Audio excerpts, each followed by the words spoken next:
dengan menggunakan bahasa ini. Let me introduce myself. I'm Cindy Rahmajulianti and my partner Nadia Najak Kalimani as a student of Bloodline Technology and will be the master of the ceremony. Yang saya hormati, Ibu Diana Novita SST MKM selaku Direktur Akademi Bakti Kemanusiaan Palang Merah Indonesia. Yang saya hormati, Dr. Noryati Amin selaku narasumber acara special lecture pada hari ini. Yang saya hormati, Bapak Ibu dosen dan para staf Akademi Bakti Kemanusiaan Palang Merah Indonesia, serta teman-teman mahasiswa yang ada di ruangan ini maupun yang ada di Zoom ini. The Honorable, which is the Novita as the Director of Akademi. Honorable Dr. Noryati Amin as the speaker of the special lecture. The Honorable lectures and staffs of Akademi Bakti Kemanusiaan Palang Merah Indonesia and also my beloved friends. Pertama-tama, marilah kita panjatkan puja dan puji syukur kita kepada Allah Subhanahu wa Ta'ala. Karena berkat dan rahmat-Nya, kita dapat berkumpul di ruangan ini dalam acara special lecture dengan tema Plasmaferesis Sebagai Inisiasi Fraksionasi. First of all, let us pray and praise to Allah Subhanahu wa Ta'ala, because of His blood and mercy, we are able to attend the special lecture held by Akademi Bakti Kemanusiaan Palang Merah Indonesia. Sebelum acara ini dimulai, izinkan saya untuk membacakan susunan acara yang akan dilaksanakan. 1. Pembukaan. 2. Menyanyikan lagu Indonesia Raya dan Mars Akademi Bakti Kemanusiaan Palang Merah Indonesia. 3. Pembacaan doa. 4. Sambutan dari Direktur Akademi Bakti Kemanusiaan Palang Merah Indonesia. 5. Foto bersama. 6. Pemaparan materi yang akan disampaikan oleh narasumber. 7. Tanya jawab. 8. Penyerahan plakat sekaligus penandatanganan berita acara. 9. Penutup. Ladies and gentlemen, the agenda for our special lecture today is as follows. First, opening. Second, singing the national anthem Indonesia Raya and Mars ABKPNI. Third, praying. Fourth, the opening speech from Ibu Diana Novita as the MKM as the Director of ABKPNI. Fifth, photo session. Sixth, public lecture by Dr. Noryati Amin. 7. Question and answer session. 8. Delivery of placard and reports ID. And the last one is closing. Hadirin sekalian, marilah kita memasuki acara pertama, yaitu menyanyikan lagu Indonesia Raya dan Mars Akademi Bakti Kemanusiaan Palang Merah Indonesia. Hadirin dimohon untuk berdiri. The next agenda is sing the national anthem Indonesia Raya and Mars ABKPNI. Attendees please stand up.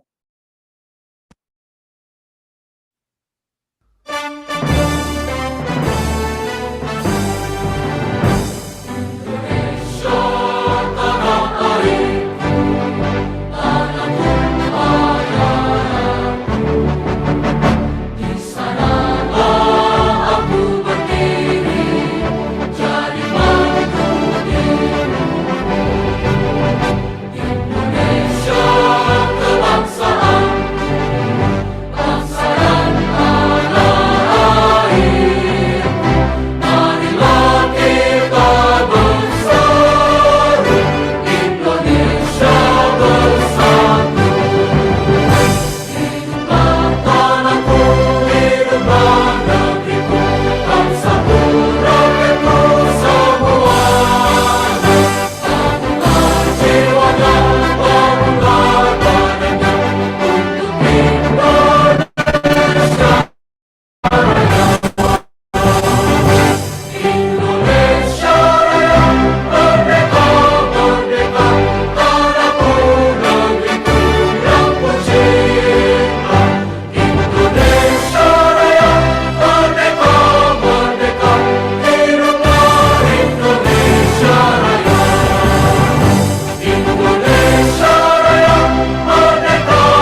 kesehatan yang unggul dan terkemuka, berkompeten, berdaya saing tinggi, tulus ikhlas melayani, mengabdi kepada masyarakat, wujud cinta pada negeri.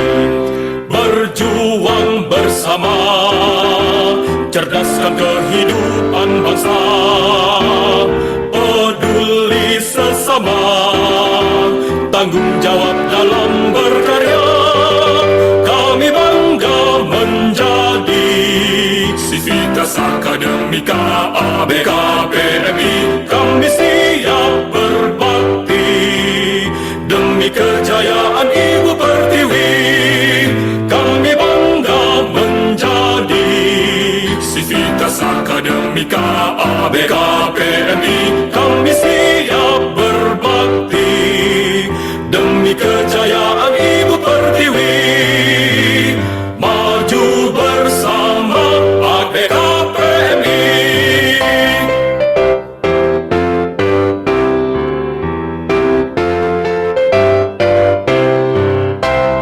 Akademi Bakti Kemanusiaan Palang Merah Indonesia, kembangkan nilai kemanusiaan dalam belajar dan tugas. Bersemangat, tekun, cerdas, terampil, profesional yang mumpuni, berlandaskan prinsip Palang Merah, jadi pedoman dalam diri. Kemanusiaan, kesamaan, kenetralan, kemandirian, kesukarelaan, kesatuan, kesemestaan. Kami bangga menjadi Sivitas Akademika ABK PMI. Kami siap berbakti demi kejayaan Ibu Pertiwi. Kami bangga menjadi Sivitas Akademika ABK PMI. Kami siap berbakti demi kejayaan Ibu Pertiwi. Maju bersama ABK PMI. Hadirin dipersilakan duduk kembali. Attendees, please have a seat.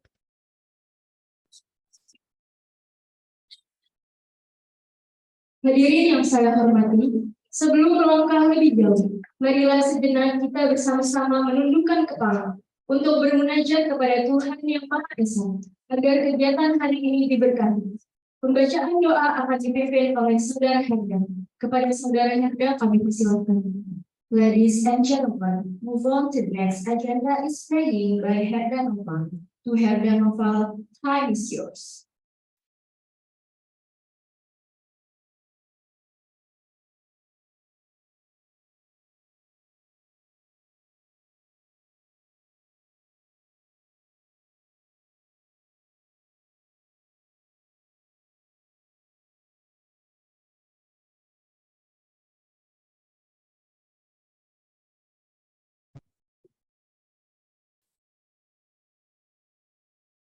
Bismillahirrahmanirrahim. Sebelum mulai acara kita pada hari ini, kita bersama-sama bermunajat kepada Allah Subhanahu wa Ta'ala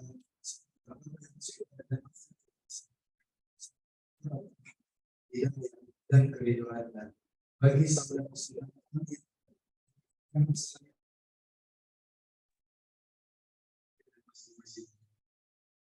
A'udzu billahi minasyaitonir rajim. Bismillahirrahmanirrahim. Ya Allah, ya Tuhan kami bersyukur atas segala nikmat yang Engkau berikan kepada kami. Nikmat iman, nikmat kesehatan, serta nikmat waktu sehingga kami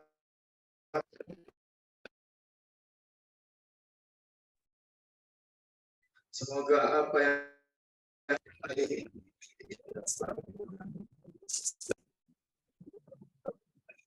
kita akan dengan kami sebagai membuahkan hasil bermanfaat bagi masyarakat dan sebagai bentuk kemajuan bangsa serta keselamatan dunia dan akhirat kami. Ya Allah, berikanlah kami kekayaan ilmu pengetahuan, biarkan kami dengan dan kami kesehatan. Ya Allah yang Rahman, Allah yang Maha Pengasih dan Maha Penyayang, sayangilah orang tua kami dan kami pilih kami yang adil. Telah begitu banyak berperan dalam membentuk kami untuk menjadi pribadi yang lebih baik. Berilah mereka balasan dengan balasan yang sebaik-baiknya untuk dunia dan akhirat mereka. Rabbana atina fid dunya hasanah wa fil akhirati hasanah wa qina azabannar. Subhana rabbika rabbil izzati amma yasifun wa salamun alal mursalin walhamdulillahi rabbil alamin. Amin ya rabbal alamin. Wassalamualaikum warahmatullahi wabarakatuh.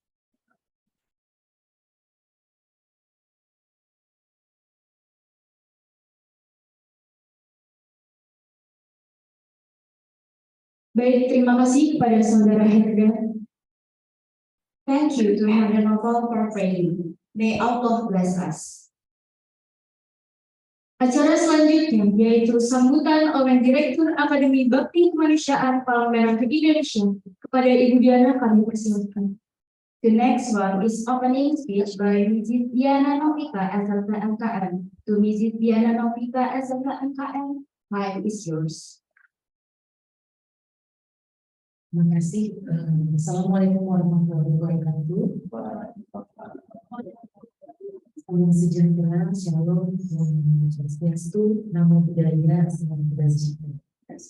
Pertama sekali mari kita sampaikan pujian dan syukur kepada Tuhan Yang Maha Esa karena pagi hari ini kita dikasih Tuhan cuaca itu sangat cerah dan kondisi tubuh kita masing-masing baik untuk mengikuti acara berspesial lecture pada pagi hari ini. Pertama sekali saya ucapkan terima kasih kepada Ibu Dr. Noryati Amin. Beliau sebagai member of the organization, advisor group, board of regulation, unity and services of everyone. Kemudian saya ucapkan terima kasih kepada Bapak Dr. Merah sebagai perpanjangan dari transfusi darah besar yang sudah membantu sehingga pada pagi hari ini kita bisa mengadakan kuliah pakar dengan judul Plasmaferesis Sebagai Inisiasi Fraksionasi plasma. Tidak lupa juga saya mengucapkan banyak terima kasih kepada Yayasan Bakti Kemanusiaan Palang Merah Indonesia yang telah memberikan kita kegiatan pada pagi hari ini agar menambah keilmuan Ananda sekalian sebagai seorang calon teknisi pelayanan dasar. Khususnya di sini ilmunya mengenai plasmaferesis yang sebagai inisiasi fraksionasi plasma. Kegiatan ini sebenarnya tujuannya selain menambah ilmu juga mempererat kegiatan akademik. Jadi kita harus membina situasi akademik yang sehat, interaksi antar sivitas akademik baik dosen maupun mahasiswa serta tenaga pendidikan lainnya, sehingga kita ini tidak hanya belajar internal aja,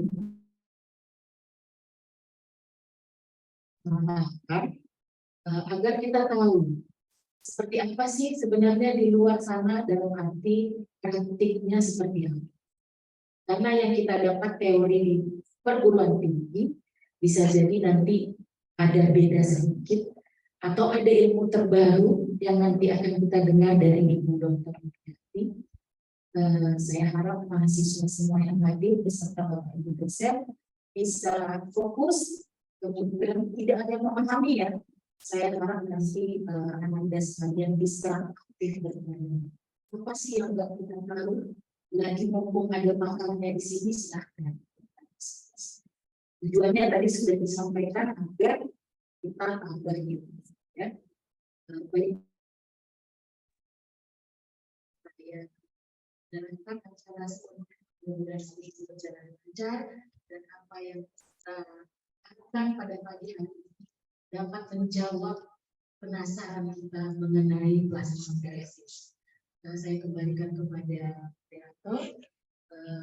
Demikian dari saya. Wassalamualaikum. Salam sejahtera, shalom, om santi santi om, namo buddhaya, salam kebajikan. Terima kasih.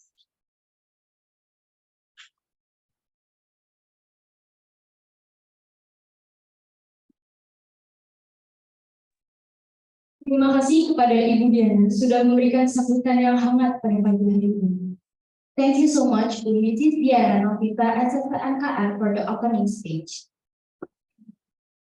Acara selanjutnya yaitu penyampaian materi oleh narasumber Dr. Noryati yang akan dimoderatori oleh Ibu Ayu Sukadipita, SSI Mbiomu. Kepada Ibu Ayu kami persilakan. Ladies and gentlemen, now we come into the main point, that special lecture, Plasmaferesis Sebagai Inisiasi Fraksionasi Plasma by Dr. Noryati Amin and moderated by Mrs. Ayu Sukadipita, SSI Mbiomu. To Mrs. Ayu Sukadipita, SSI Mbiomu, time and place are welcome.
Good morning, ladies and gentlemen. Welcome to today's special lecture. The Honorable Miss Diana Novita SSNKM, as a Director of Akademi Bakti Kemanusiaan Palang Merah Indonesia. The Honorable Dr. Noryati Amin, MD, as a speaker of special lecture. The Honorable lecturers and staff of Akademi Bakti Kemanusiaan Palang Merah Indonesia. And also all of my beloved students. Let me introduce myself. I'm Ayu Suradulita. It gives me a great pleasure to be the moderator of the special lecture today. Before we begin, I would like to introduce our speaker. Dr. Noryati binti Amin is a transfusion medicine consultant. Her last position was as the director and senior consultant in National Blood Center, Kuala Lumpur, and the head of service for transfusion medicine, Ministry of Health, Malaysia. She received her undergraduate training in LCS1 Dublin, Ireland from 1987 to 1993. And completed her postgraduate training as hematologist in Hospital University Science, Malaysia, including 11 years as medical officer in the blood transfusion safety in World Health Organization, Geneva. And her main interest is ensuring equitable and timely access to affordable, safe, quality, and efficacious blood products while ensuring the quality of care patients. Okay. Today, Dr. Noryati will be present about Plasmaferesis Sebagai Inisiasi Fraksionasi Plasma. Without further ado, I'd like to welcome our presenter to start the presentation, Dr. Noryati Amin.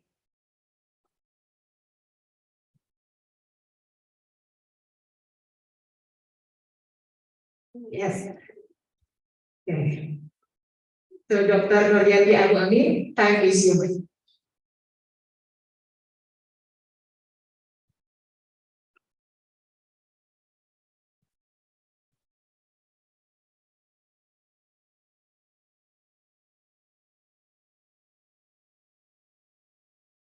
Thank you to Ibu Ayu as the moderator, our beautiful MC just now, and of course my highest regard to Ibu Diana as the director of Akademi Bakti, Akademi Kemanusiaan, Akademi Bakti Kemanusiaan Palang Merah Indonesia, and to Dr. Robi, who has been, the main person who has enabled to be here and has been very patient with me in this journey. And so thank you also to all the lecturers that are present today, and of course, most importantly, are the students. You are the most important asset for any country. And to be where you are now, actually, student life is the best life, I tell you. So enjoy it. As Dr. Diana said just now, it's not just that we need to get the knowledge, but how do we shape our attitude and our behavior so that we can give the best service to our patients, our blood donors, and also to the service in the country. So I am really honored. And please excuse me if okay. So it is for me a very formal lecture, but at the same time, I would welcome any question that you have. And this is more of a sharing of experience, because as you know, the rate of knowledge development is very fast. So maybe what I have done or what I have learned before may have changed. So let's have an open discussion together and let us improve our understanding and our knowledge on the subject matter. Yeah. So without further ado,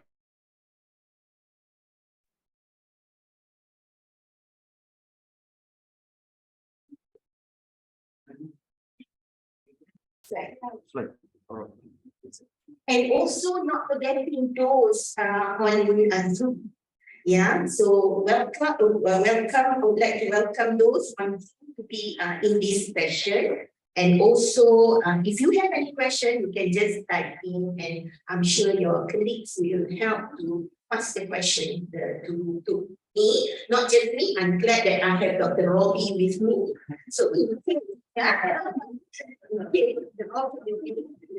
our other subject matter expert. Right.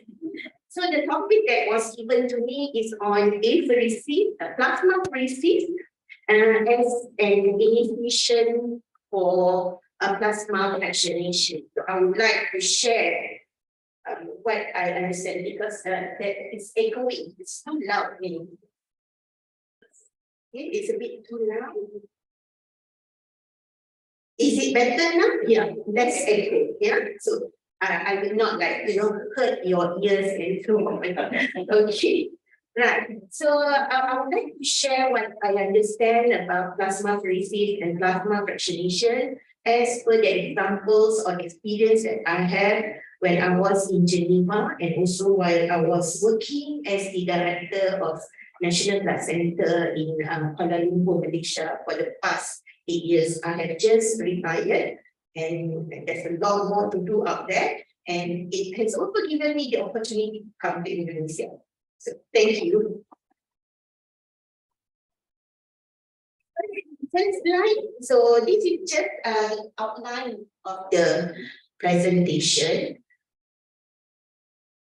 The next slide. Seterusnya apa? Yeah. So I'm going to do a little bit of introduction.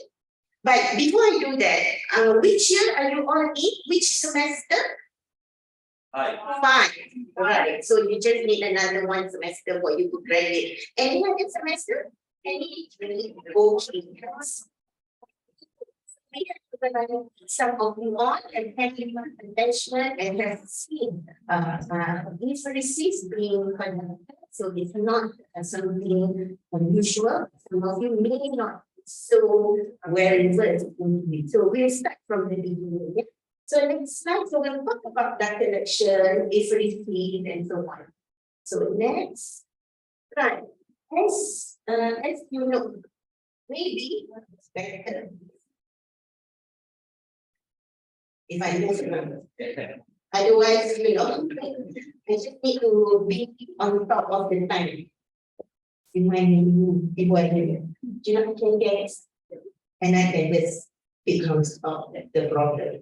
You know that now in the today is a medicine, therapeutic product of human origin, and now we still haven't got all the components in synthetic form. Yeah, or it has been going into that, right?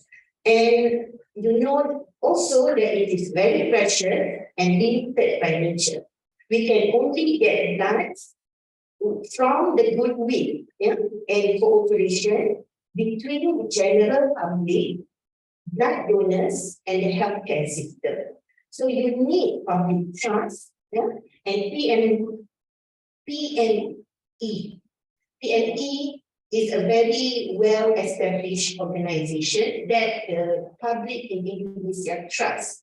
And when the public trusts, then they will come to us to donate blood. I have seen, well, once I was in WHO, I have seen countries whereby it doesn't trust the system. They felt that they are being exploited and they do not want to donate blood voluntarily. So we have to appreciate our organization and the system that we have in our country that have enabled us, right, to prepare adequate blood supply for the use of our patient. Yeah, and not only that, when we have the public trust, we also have to manage our supply, the demands, the needs, yeah, the discard and the wastages. We have to be transparent, and we are also accountable to the public because, as in Malaysia, blood service is under the Ministry of Health, and so we are using the taxes from the people, tax cukai. Ya, di sini dipanggil cukai juga ya, daripada penduduk. So we have that accountability, transparency, yeah, to the public as well. So they would like to know how much blood is needed, how much did we discard. So there is this fine balance that we have to manage. And this is important. I'll make the one. The next slide. So I'm sure, if I ask you this, everybody can answer. Everybody know about the composition of that. We have the red cells, we have the white cells, platelets, and also the plasma fraction. And all of these components have its own role, yeah, and very important for health. So, and each component has a different storage temperature, different function, and so how do we optimize the blood donation that are given to us to get the most out of the blood itself? Yeah, and most important is plasma, as you know, and this is also very important to understand. Plasma is about 55% of our total blood volume, but 90% of plasma are made up of water. Only 10% are actually from the proteins, the lipids, the active substances, antibodies. So we are talking about minute amount of active product in the plasma and how that is related to the plasma fractionation process itself. Yeah? So that's also very important to keep in mind that we are talking about minute amount here. So next slide. And of course, everybody are aware the blood transfusion process is actually very complex, and it involves not just us as the healthcare workers, but also the community because the blood donors come from the community. Right? And so we have to have our strategic communication, education to the public, right? So that they can come and they meet blood. And then we have to maintain the blood in the blood cold chain to ensure that the function of the blood and the safety of blood is maintained, so that when it is given to the patient, so it from community back to the community. And there's so many processes, and of course, you all will be involved in the process later on, from blood collection, and then donor selection, testing, and then to cross-matching of blood, and also, administration of blood to the patient. And our job does not stop there. We also have to follow up our blood donors. We also have to follow up our patient, because sometimes, accidents do happen. We wanted to know how can we learn from this incident and accident to improve our services. So that's very important to know. So our community, with us in the healthcare system, in the blood services, as part of the, people who bring the community together to ensure that we have enough blood supply for the country. Next. And simply to say that there are two types of blood collection: the whole blood donation and also apheresis donation. Next. So, as you are aware, whole blood donation is where we collect, 450 mils of blood in those who are more than 50 kilograms and above. And those are less, we might consider a smaller volume, like 350 and 250 mils. So we use the 16 gauge needle, and using this collection bag. And there has been a lot of technology involved in the development of this collection bag. And that has also improved our ability to provide different types of components for patients according to the missing product needed for their treatment. So normally in our collection bag, in a 400 collection bag, we have around 63 mils of anticoagulant. And the process itself, not from registration, but the donation process itself would take about 5 to 10 minutes, should be less than 15 minutes. Above 15 minutes, then that donated blood is not suitable for, to produce into platelets and also for FFP and so on. And we have to process our components within 24 hours because of the, the lipid proteins in the plasma, and also to maintain the quality of the blood product. Next. So, apheresis donation, it is the word apheresis is actually from the Greek word. It means pick up. And the process of apheresis is actually, it's like whole blood donation. We take the whole blood, and it can be from a patient or from a donor, right? We'll go into that later. And then we separate the different components that we need. And the other portion we return back to the donor or to the patient. And this can be done for a specific component like plasma, platelets, or red cells.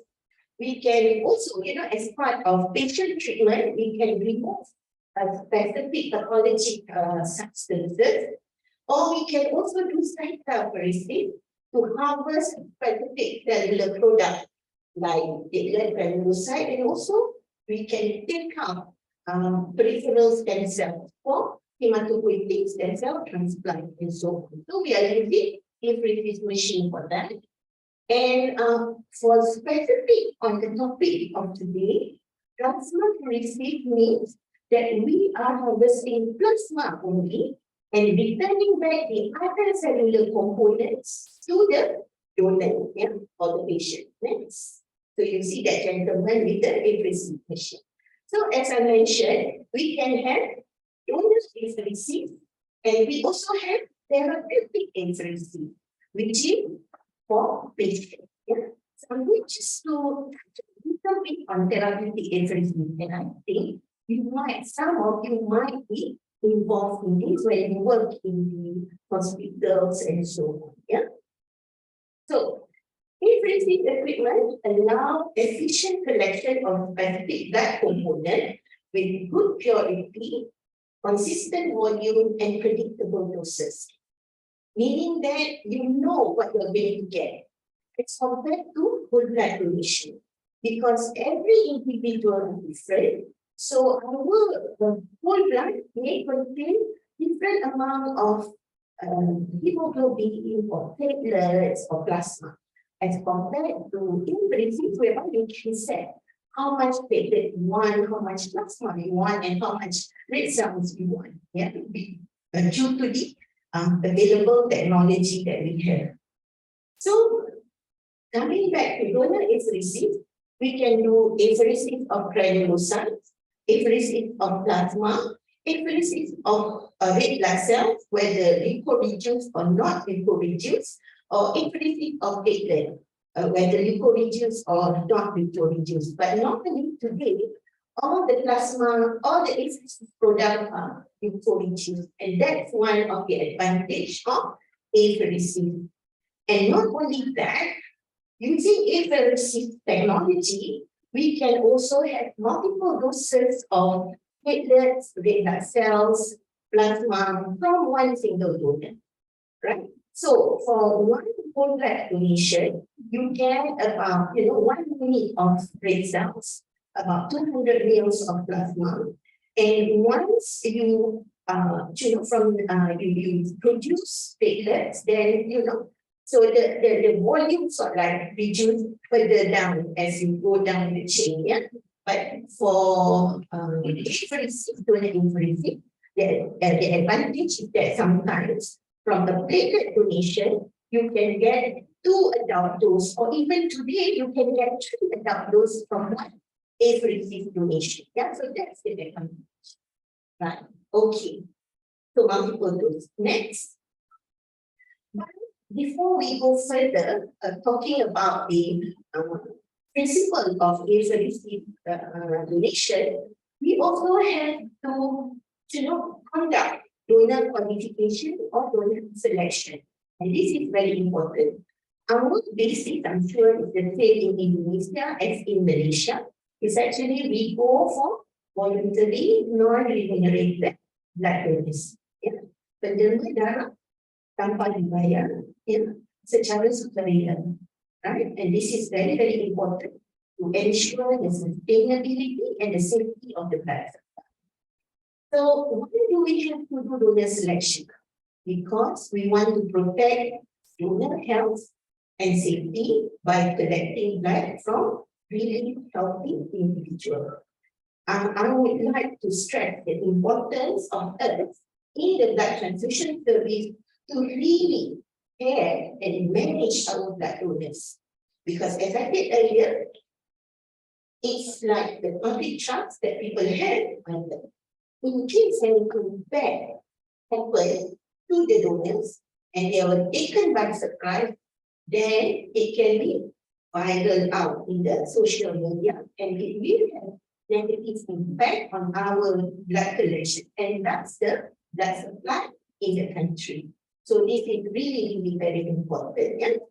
So, and not only that, we also, through donor selection, we are ensuring that patient is given safe blood. Yeah? Because we only take blood from donors whose donation, when transfused, is actually of good quality and safe for the patient. But of course, we have to do our processing, our testing, and so on. Yeah? And we also, during the donor selection process, we are going to identify any factors that make an individual as potential blood donors, whether they can be, they may not be suitable to donate blood. And this deferral can be temporary or can be permanent. Temporary deferral is like those who had COVID, right? They don't have any long-term sequelae from COVID infection. After a couple of weeks, they can come and donate blood. The several others like that they have this chronic infection like HIV, hepatitis B, and hepatitis C. Yeah.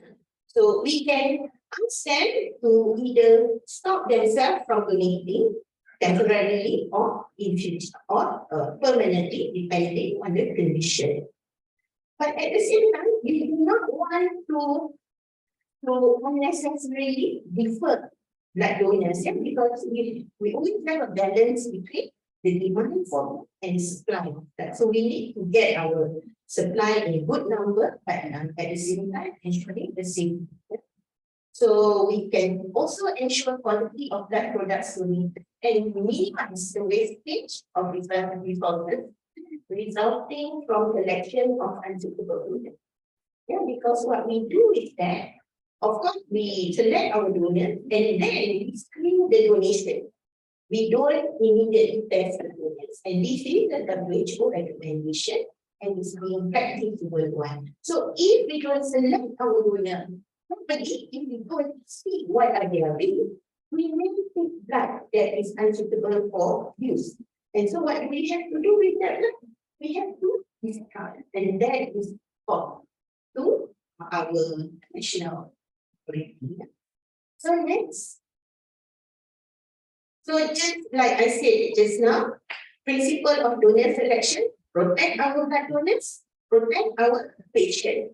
Yeah, so I'm sure we have, in Indonesia also you have your donor selection criteria that is evidence-based and updated regularly. Yeah. And we also have to explain to our donors that donated blood loss in donors are restored quite rapidly. If you are talking about plasmaferesis, the volume loss, the liquid part that is lost, is immediately replaced, as we encourage our blood donors to drink a lot of fluid after blood donation. The proteins will take a couple of hours. The platelets are replaced immediately. It's just that the red cell may take some time to be replaced. So you all should know, the hematological aspect of blood and understanding that so that you can explain well to your blood donors. Remember, today, our blood donors, they are very knowledgeable. They have all the information on their fingertips. And so, if we do not understand our principles and why we use certain things, then they will lose their respect to us and also their trust. Yeah, so it's important that we understand this aspect. And I am not going to go through all these criteria of blood donation, because I'm sure you will have the same sort of selection criteria as in Indonesia as in Malaysia to ensure that the donor are healthy on the day of donation. Yeah. So that's same thing, very long list of all the donor selection criteria that we have. Next. And why we have certain criteria, as I said, it to protect the patient. Like for example, in some parts of the world, they do not take blood from multiparous women to avoid this incident called transmission-related acute lung injury. Yeah. And if you are on medication, for example, if you have received vaccination, and depending on the type of vaccination that you receive, whether it is attenuated, not attenuated, or recombinant products, so you need to understand all this so that you can explain the donors. And normally donors would like to ask you all this. Okay. So next. So apart from the general selection criteria for blood donors, you also have additional qualification for every donor. Yeah. Number one, in Malaysia at least, what we do is that we take those who have donated blood regularly as our influences donor. Why? Because the influences are so expensive. Yeah, the platelet increases. I don't know what the cost here in in Indonesia, but for example, a triple bed in Malaysia costs about 25 Malaysian ringgit. But our apheresis bag, especially platelet apheresis bag, costs around 600 ringgit. So it is so expensive. So the way for us to minimize wastage is for us to select those who are regular donors, because we know number one, they are coming. Number two, because they have been tested before they have seen. You don't be surprised because there are also regular donors who suddenly zero converted, zero converted. And so, we always have to interview our donors and do some mini physical examination, well, regardless whether they are first-time donor or regular donor, because the risks are still there. And the donor needs to, after they become apheresis donor, of course, we have to educate them on lifestyles, and reduce risk, especially the sexual transmitted diseases. So we have to advise donor about this. Because sometimes what happens is that the donor misunderstands. They thought, I have donated blood, my blood has no problem. They thought that they are protected. And so they do not know things. Yes. Because they don't understand. They say that, you have to keep. Then they did something, then they see no problem. This has happened, and it's about our education through the market. And the other thing about apheresis donation is that it takes about 30 to 45 minutes for plasma apheresis and more than 1 hour for platelet apheresis. As compared to whole blood donation itself, which is about 5 to 10 minutes. So your donors, your apheresis donor must be very committed. They are not rushing to go back to work and so on, because the process itself takes some time. And because they will be in the donor plate for a long time, we have to interact with them. And we develop close relationship with our apheresis donor because of this long contact time that they have with the staff.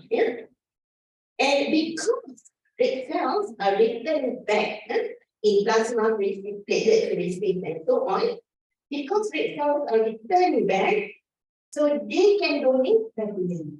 The time taken from one donation of whole blood to another donation of whole blood is because that we wanted to maintain the iron score in the blood donors. Now, because we are not taking the red cells, then they can donate more frequently. Sometimes, when they donate apheresis, they can also lose red cells, and we have also to measure them. And we also have to defer them perhaps a little bit longer as compared to the usual apheresis donation. So they can donate every 2 weeks. But it's very rare to find people who can donate every 2 weeks. So if they can donate, if these apheresis donors are committed to donate every 1 month, you can have a very stable supply of platelets and plasma. There are also other added criteria in Malaysia, at least, for apheresis donors, not only that they are regular donors. We also want them to be less than 55 years of age when they first started apheresis donation. But afterwards, they can continue until the age of 70. In some parts of the developed country, they can donate as long as they want. 80 years and so on, they still donate their plasma or platelet, as long as they are healthy. Body weight more than 55 kilograms because in some of the machines, the amount of blood that we withdraw are quite substantial, and we do not want them to have any side effect from donation. The regular donor, as I mentioned just now, and one other important criteria is that they have very good venous access. How many of you have taken blood from the donors? Ada tak siapa yang pernah ambil darah daripada penderma darah? Praktikalnya, ramai kan pernah buat vena yang kecil ada susah. imagine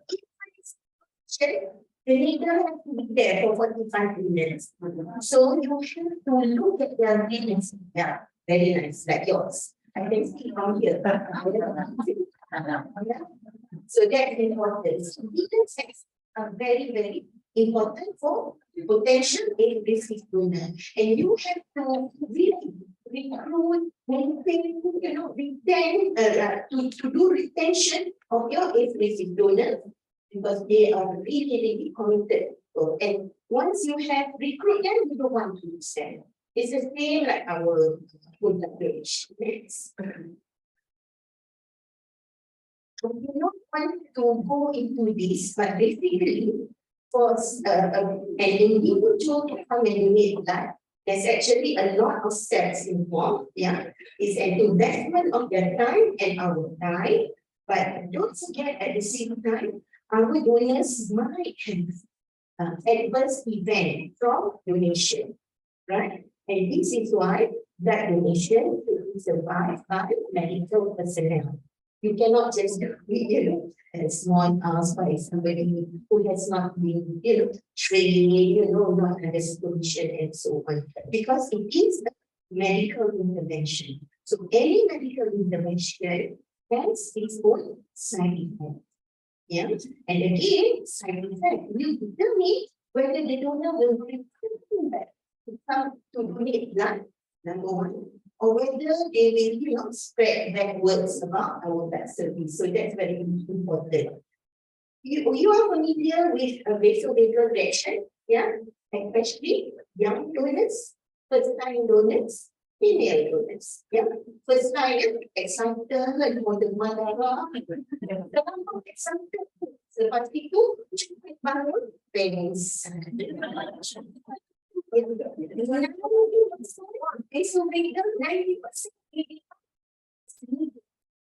One concern is the late ADR.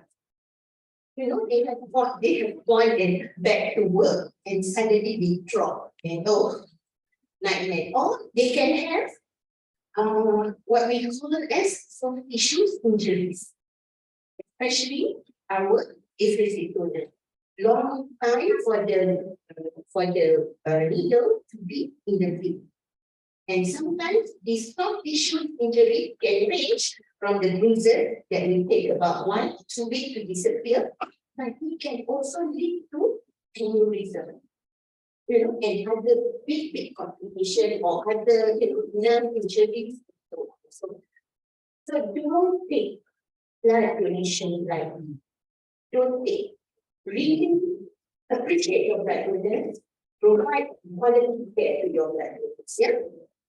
So as now, you need to be trained to recognize donor reaction, and also not only to recognize but also how to manage. And always, if you have done,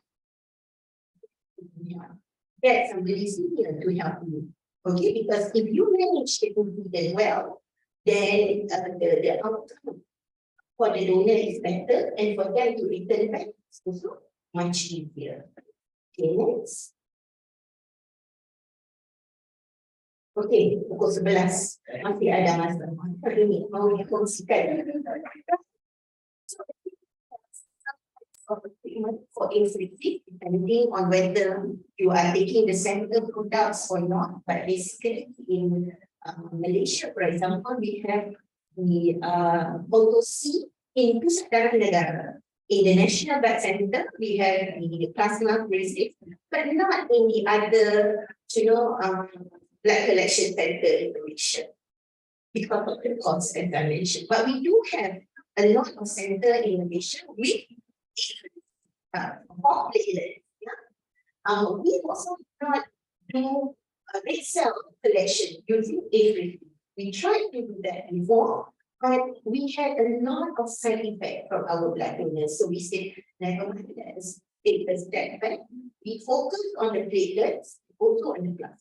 Platelets, because it's only for 5 days, especially during long period of holidays, having a platelet apheresis donors are very important to ensure the availability of platelets and those type. Yeah? And granulocyte, actually, not many people do it. Not really, because we have powerful antibiotics. So we need granulocyte use. But sometimes occasionally, rarely, that we have requests from hospital for granulocyte, especially those who had, leukemia or lymphoma, who had cancer, their treatment, and then the granulocytes were very, very low, despite giving them the granulocyte colony stimulating factors and so on, despite giving them antibiotics, and they have very tumor-resistant infection, then the clinician might request the granulocyte from us, but we don't give granulocyte in principle. We do preparation of granulocyte through manual method, yeah, but it's very time-consuming. Okay, next. So you don't need to know all the names of the equipment because the technology changed and then the new equipment and so on. But you need to understand the principle of apheresis separation. So there are several methods of separation. I'm sure you are all aware of this. Number one is by centrifugation, which means we are separating the component by weight or their specific rarity. By filtration to separate by stance or combination, or another one is filtration. Yeah, I'll show that later. And the apheresis can be done either as continuous flow or intermittent flow. Continuous flow using the old machine like Coke and all that, you need to accept. 2 minutes accept. So your donors will like that. Okay. So you in the majority of the equipment that we have in the National Blood Center is actually our intermittent flow. So with intermittent apheresis, you only require one excess that is removed and then returned back to whether to the patient or to the donors. Yeah. But the disadvantage of intermittent flow is that it takes a longer time, yeah, as compared to the continuous flow. So that is NCF, I think that is NCF plus. So basically you will see a whole blood will come into the channel, it goes to the center, and then you apply the centrifugation force. Yeah, depending on the rotation per minute and the specific density of the product, then you can separate the different components and you use that optics, yeah, to know when to start the component collection by the machine, and the red cells will be returned back. Next. So it's the same thing. You draw the blood first. Sometimes they take for one cycle is about 180 mils, maybe less, maybe more, depending on the technology used. Then they remove the target component, then they return back, and sometimes they replace the remaining component. Maybe they take, because it comes with liquid, for example, some machine will automatically give you a fluid, for example. Yeah. But of course, the donor will be secreted. There's a lot of secret going into the donors, if it is donors. So sometimes they have this secret toxicity. So they will have very oral numbness. Yeah? The symptoms of secret toxicity, you need to understand that, you need to know that. When the donor says, he is on apheresis, then they will have this numbness around my mouth. That is called very oral numbness. Tingling sensation to their arms. Okay, so what you do is that you slow the citrate going in, you can give them calcium and so on.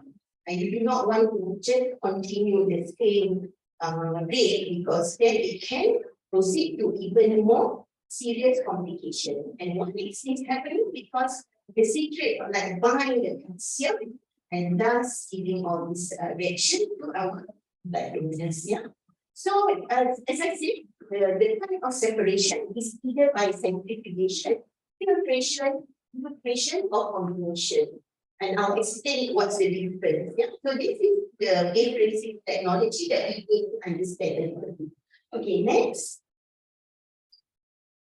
So if we want to separate using centrifugation, which is we are utilizing the differences in the specific gravity of the different component, right? So the G force that is determined by the rotation per unit and the rotor radius determine the G force and so the speed of the separation.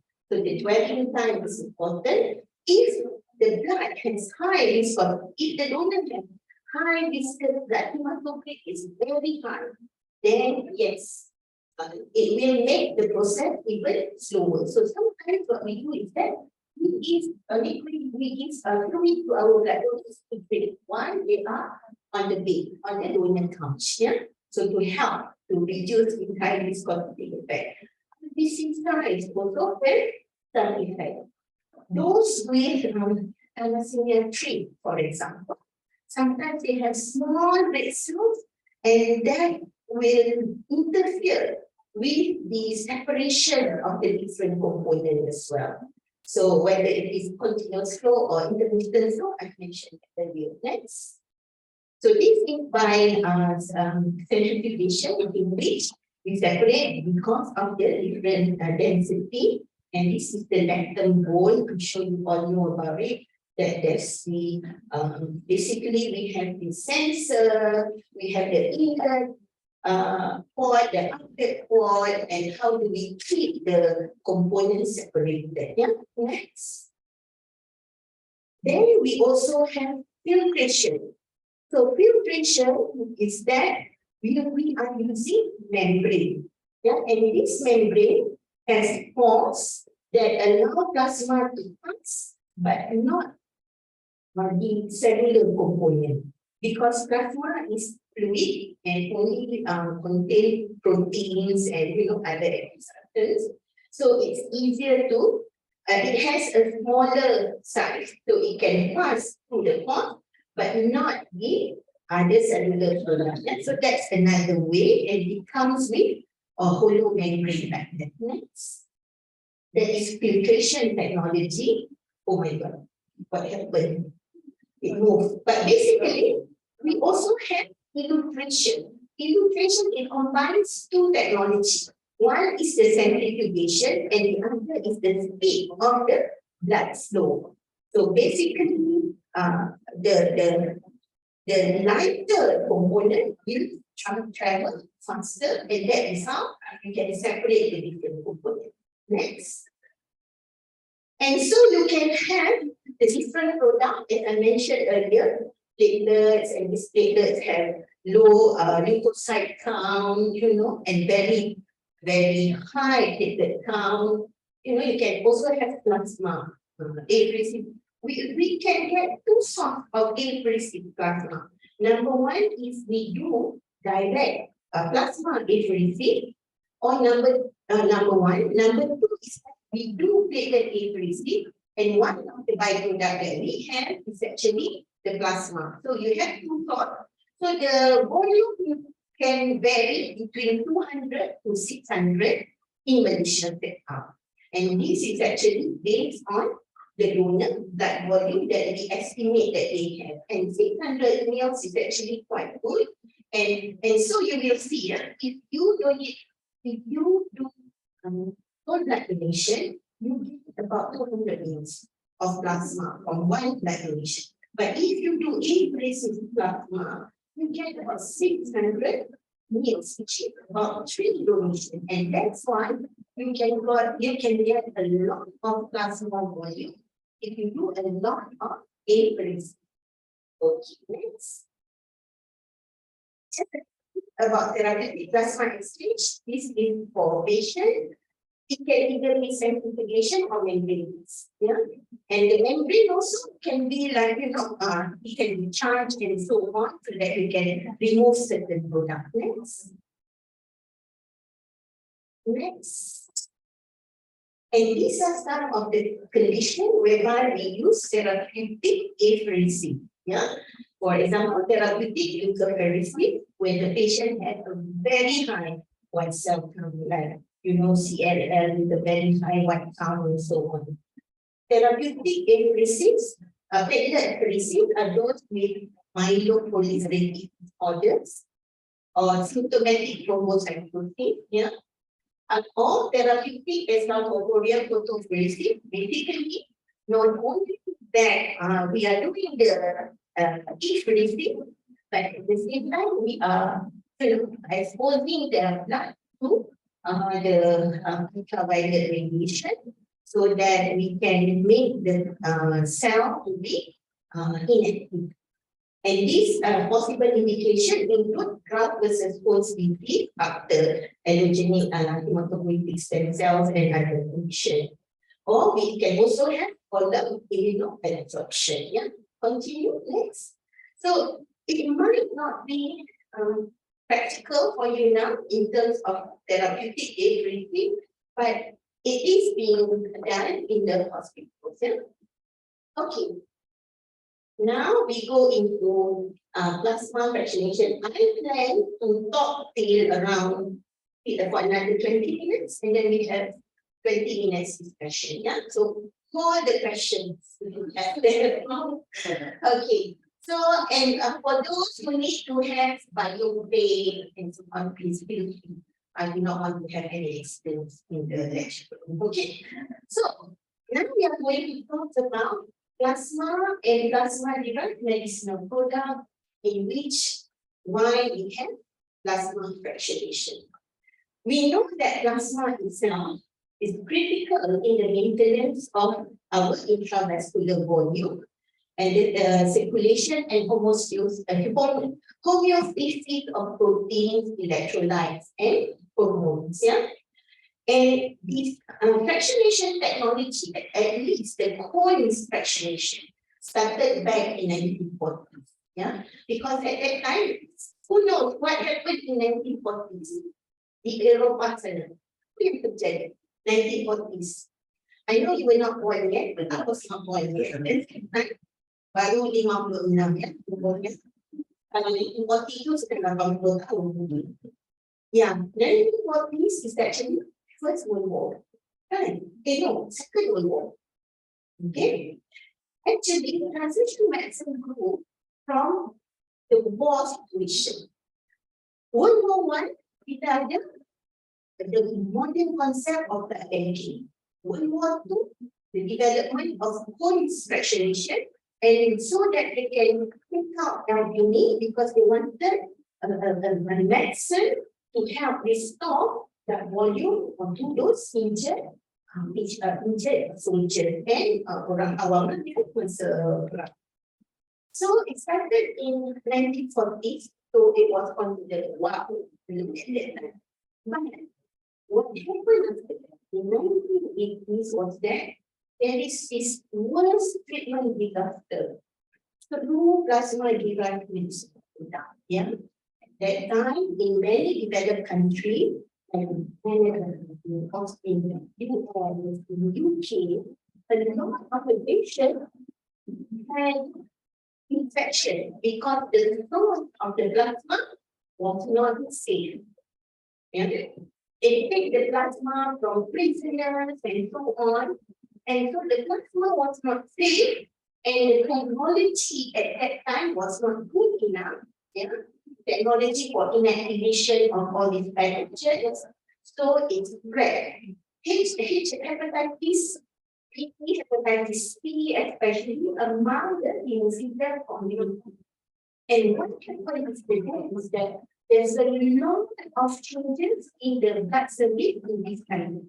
And some of these countries, until today, they have still inquiring about what happened in the 1940s.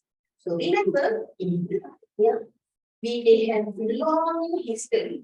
What happened in the 1980s still the effect today in 2023. It's the same thing. If we give unsafe blood to our patient, especially pediatric patient, and they are young, you imagine the consequence, the length of the consequence to the patient. So this is why working in the blood clinic, like all of you, inshallah, very soon, yeah, have very important role in ensuring the safety of the patient and the blood supply. Yeah. So it started that way because of this.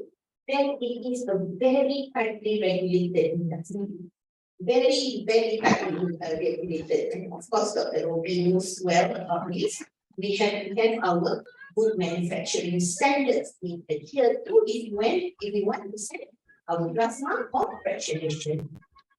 So, plasma for direct clinical transmission, which is the FFP, the cryoprecipitate, and so on. And plasma-derived medicinal products are included in the WHO model list of medication. The list of medication means that this is the minimum that the country should have to ensure that their rakyat, the citizen, get adequate treatment. Yeah? And so that is why we understand that PNR or blood service in Malaysia wanted a plasma fractionation. And we can get at least 25 products from plasma fractionation if we have the technology. Thanks. The most important one is actually immunoglobulin. Until today, the growth of IVIG use is so high, and it is considered the magic bullet. Any autoimmune diseases or whatever, they will always give IVIG. And this has impact on the supply for other patients like primary immunodeficiency patient, for example. So normally it's used against infection to modulate the immune system as it contains antibody, and used primarily for immunodeficiency condition, whether it is primary or secondary, inflammation or autoimmune condition. Even nowadays, recently, there has been debate about the use of IVIG for recurrent abortion, because they think there is the autoimmune component there, and they want to use for that as well. So albumin is also very important. Till today, we don't have synthetic albumin, but I think we are going into that very soon, the recombinant product. The factor concentrate, there's a lot of recombinant product nowadays, so that also should not have impact on plasma fractionation. Next. So, how can we get the plasma? For plasma fractionation, the starting material for plasma-derived medicinal product is the plasma. The plasma must be of sufficient volume and must be of sufficient quality. Because when you want to process the blood for plasma fractionation, you use big volume. Like, for example, in Malaysia, we send our plasma to CSL Australia. For 1 week, we use about 10,000 liters of plasma. If one donation from recovered plasma or from whole blood donation is 200 mils, so 10,000 liters is what? 50,000 donation. So that's the amount you need. So you can get either from whole blood donation, the plasma from that. And essentially, it's also very important. So, on the other is plasma effluence. Right? And I'll show some of the data from Malaysia, what happened to this, yeah? Because plasma effluence, you can get 200 to 600 ml of plasma, and at least we get about 4,000 liters from effluence in Malaysia, but of voluntary swap. Next. So what do we do? Why so much in plasma fractionation? Yeah, I'm sharing this from one of the websites that I got here, because the plasma that we get is actually very, very valuable. Right? So this plasma, we may look at it like oil. Oil, ya, kalau apabila kita ambil dari minyak, ya, ada petrol, diesel, kerosene dan macam-macam.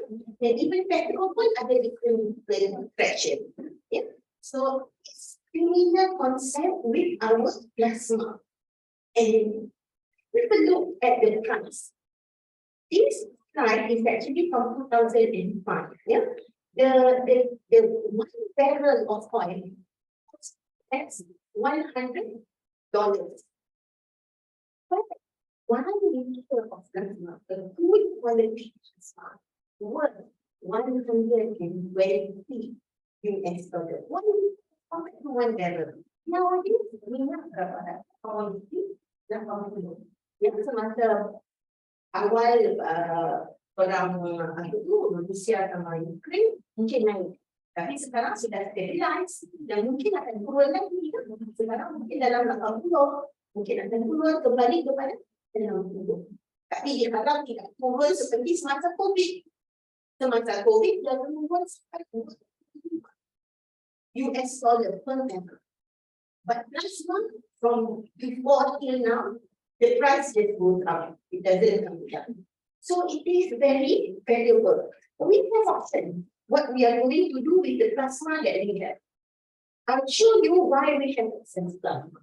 We can either sell it for manufacturing, further manufacturing to all these plasma-derived medicinal products like immunotherapy that I mentioned earlier. Or we say,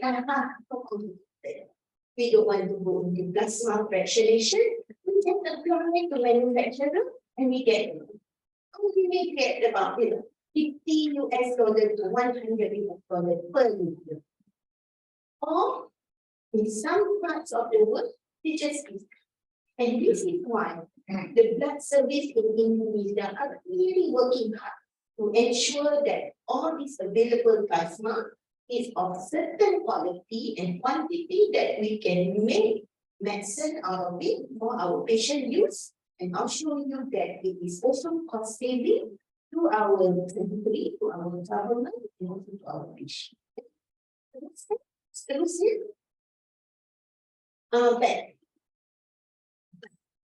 Remember, I said the amount of this active ingredient in the plasma are very minute. So that's why you see the process of plasma fractionation is so complex. Yeah, like the Sebagai fraction. The first step is the whole fractionation. Many of the places they are still using the old technology from the 1940s, but it's a subsequent step. There's a lot of improvement, to ensure that there's no viruses, the product is safe. So it is very complex, interconnected process and product. And you have to start right. You have to start with the starting material, the plasma itself. The plasma must have very good quality. And this is why I keep on repeating myself about quality and quality and quality. Because that determines the outcome. Contoh, you wanted to take factor 8 for hemophilia. Tapi factor 8 is a very high product. If you don't process your plasma well, you don't keep it in the freezer immediately after processing, what happens to the liver? So you will get the next new one, factor 8. Yeah, so it's important. So next, so plasma-derived medicinal product is the biological product. Second, daripada research. Next slide. And I wanted to show you this. And this in comparison with the other biological product, like vaccine or recombinant or antivenom, straightforward prosesnya. Berbanding bersama plasma fractionation. Memang kompleks. Bukan itu saja, very complex, very regulated. Produk di Indonesia mungkin ya, tapi mungkin contact fractionation tambah. Bukan sahaja regulators di Indonesia akan periksa. Regulator di tempat kita akan memeriksa proses kita. Sama ada kita memenuhi GMP ataupun tidak. Ya, itu penting. Perlu faham konsep ini. Ya, sebab itu kita perlu meningkatkan kualiti, mematuhi kualiti daripada sekarang. Terus. And not only that, if you see the cost of plasma fractionation as compared to the pharmaceutical industry, because it is like pharmaceutical industry that produce medicine, yeah, plasma industry, the manufacturing cost is very high. One is the manufacturing cost very high because the plasma as the starting material is very expensive. Remember, I showed you 1 liter costs 120. That was some time back. Nowadays it costs even more. Yeah. And not only that, yeah, the technology too is not that much as compared to the pharmaceutical industry. And depending on the market size and the product that you produce from your plasma will determine the revenue from the plasma derived medicinal product. So the revenue is actually small. Untungnya kurang.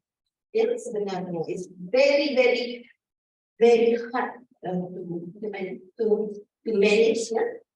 And for us to invest to make a plasma fractionation center in a country, it costs a lot. Not only the cost, but you have to have the expert human resource. Yeah, and you don't need not only doctors or like you all. No, you also need engineers, pharmacists, and all that to be involved in the plasma fractionation plants. And so when you have this kind of cost, you don't invest very much into the R&D part. Yeah? The capex, so the operational cost, the OPEX is so high, you don't have money to go for the capex. Okay, next. And this is just to show the average cost per liter of starting plasma since 92 to 2005, just going up till today. Still going up. Next. So, next, supply of PDNP, global overview. Majority of the countries, they rely entirely on imported products from commercial plasma fractionation center. Yeah? Companies like Shire, Septimus, Berry, Ripples, and so on. Like in the US, they have open market. In some countries, Malaysia included, plasma derived medicinal supply comes from domestic plasma, whether fully or partially. Yeah? And these 42 countries either use contract fractionation ataupun they have their own plants. Okay, next. But basically, what I want to show here, the growth of immunoglobulin. That is the biggest growth until today. Yeah, next. And basically, immunoglobulin is the driver for plasma industry. Yeah, because it is the most expensive product for one vial to berapa ratus US dollar. So, memang all the countries in the world, all the companies that are involved in commercial plasma fractionation, they wanted to increase their plasma supply, plasma volume. So, what happened was we had COVID in 2020. So, at that time, ramai orang tak boleh tetap mampu membeli. So we had some shortage issue of immunoglobulin around the world. Yeah, and the shortage is not sorted out. Thanks. So I'm just like summarizing the slide. It's important that you just focus on the okay, next slide. So basically, those countries that use a lot of plasma derived medicinal product and also the recombinant product are those very rich countries. They spend around maybe around 30,000 per person, something like that, as compared to Malaysia and Indonesia. We are in the same. Yeah, and because it's very related, because it's so expensive. Okay, next. And because of that, the usage, if you compare internationally the use of albumin and IVIG, you will see that the countries, the developed countries in the Western world consume a lot as compared to countries like Malaysia and Indonesia. But as our healthcare system improves, as our diagnostic capacity improves, then our patient need will also increase. So, but the commercial plasma fractionation companies, they don't sell to us necessarily. They will sell to the most expensive market. It's a market-driven economy, right? So maybe we can't get it because they prefer to sell it to like US, Canada, Germany, and so on. Okay, next. So as I mentioned, there are two ways you can do utilize your plasma. You can go through plasma contract fractionation, whereby you send your plasma to a company. You have to have an agreement and all that, and you get back all the product, all the medicine to you for your patient in your life. And this is the arrangement like what Malaysia has, like in Hong Kong, and I'm sure Indonesia will go for, will be very successful in the short term because you have the volume. You are on the right track, the back service in Indonesia on the right track with the GMP and also the testing and consolidation and regionalization. So I think Indonesia will go super fast. Malaysia grows slowly because of the small population. It's different from Indonesia. Indonesia will be less like that. So you will be involved in this later on when you graduate and when you, yes, this is going to be the common scenario for you on. So you need to understand and plasma freezing and plasma fractionation. Next one. But there's also countries that, and instead of sending their plasma elsewhere, whether it is in the country or outside the country, they can also build plasma fractionation plants. But it's quite expensive. And normally they do it as a not-for-profit basis. Like recently in Thailand, it started in 2013. And the other countries, they started for a very long time ago. But there are also countries that started back in 2005, like Brazil. They started, but it never completed. And that's like a legal issue associated with it. Very complicated. But those countries that is well situated with national plasma fractionation plants are those with big population and big condition. Yeah. But not only that, you also have to think about the use. Yeah?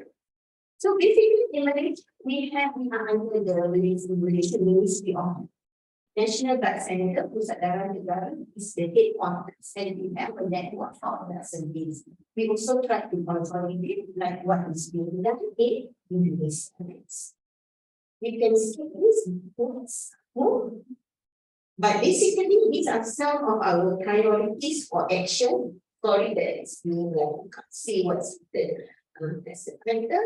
We also wanted to strengthen our blood supply through, and we think that we can achieve this through donor safety, donor satisfaction, and quality donor care. We also want to have product quality and safety, patient safety, and wanted to have strategic independence on plasma-derived medicinal products. We wish to have self-sufficiency, but I don't think we can do that. Okay, next. And so on. So this is the amount of blood collection in Malaysia. Basically, we are one of the 62 countries around the world that have achieved 100% voluntary non-remunerated blood donation. And all our donation are split for TPI and net on individual donor net. And 60% of our blood donors are regular blood donors. Yeah, next. So move, it's okay. We don't have to go into this. Next, this is just some statistic in Malaysia. Next, basically, the amount of blood that we collect in Malaysia is based on the red cell needs. That's the driver for our blood collection. So that's why, for example, we collect 724,000 in 2018 for the whole of Malaysia. Then, the plasma that is available is only used about 25%, and direct clinical transfusion. The rest is available, and that's why we send them for contract fractionation. Next. And so this is the growth center dekat Malaysia. We have our, that is pusat darah negara, where we have a lot of apheresis machine. And not only that, we also have whole blood, and the plasma are frozen to minus 30 degrees, and it is then frozen at that temperature to Australia for fractionation, and we get 4 products, right, which is IVIG, albumin, factor A, and prothrombin complex concentrate. Okay, next. So this is what we have been doing since 1991. We send it to CSF Australia. In the past, we had 3 centers, but now we have 2 centers, because when we have 3 centers, suddenly CSF told us we want the blood to be net consistent before we can send it to us. And for us to get the money for that takes a long time. So the center need to be requalified before they can send their plasma again for fractionation. But pusat darah negara, the National Blood Center, is the one that coordinates the blood service and the plasma fractionation, right? The volume is increasing, but still low, right? But one thing about plasma fractionation, you need a long-term planning. You cannot change your plasma fractionator like, every 3 years or every 5 years, because you need a long lead time for you to have sufficient amount of plasma, and also the regulatory process also takes time. And it's also quite expensive to get the budget from the Ministry of Health. It's also a challenge. So no need to see this, why we do it. Basically we wanted to, supply PDMP for patients.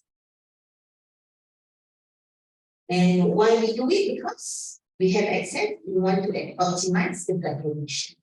And so, by doing this, we have strategic independence, that we are not relying totally on plasma company. And when there is global shortage, we still have our product that we can use, right? And it's actually cost saving to the government, because the plasma that we have, if we buy it from commercial, they have to pay for the plasma, right? As a starting material. Because we are using our own plasma, so that's why they have cost saving. But it doesn't matter whether we have cost saving or not. But the supply, the availability, the access is also very important. Next. And the question is, should we go straight away and have plasmaferesis collection center, or what do we do? So this is a stepwise approach. In many parts of the world, I got this from Peter Flanagan. He was the director of the National Blood Service in New Zealand at that time, and he said that these are the stages where countries go. Basically, we utilize the plasma from whole blood donation, and kita dapat utilize that one first. You have more than enough. When the need is higher, then think about the space of apheresis center. Like Australia, they spend a lot of plasma for fractionation, 600,000 liters. They only started to have this plasma center in quite recently, just a little bit before COVID. So they utilize whatever they have, and the same concept like Malaysia in the National Blood Center. You have a center that have both red cell donation and both whole blood donation and lymph donation. But if you have a plasma center, it can be so efficient that you can collect about 30,000 liters to 70,000 liters per year. And it's how you manage your blood donor, how you streamline the process, that you can make it more efficient. And you can get the apheresis bottle quite cheaply.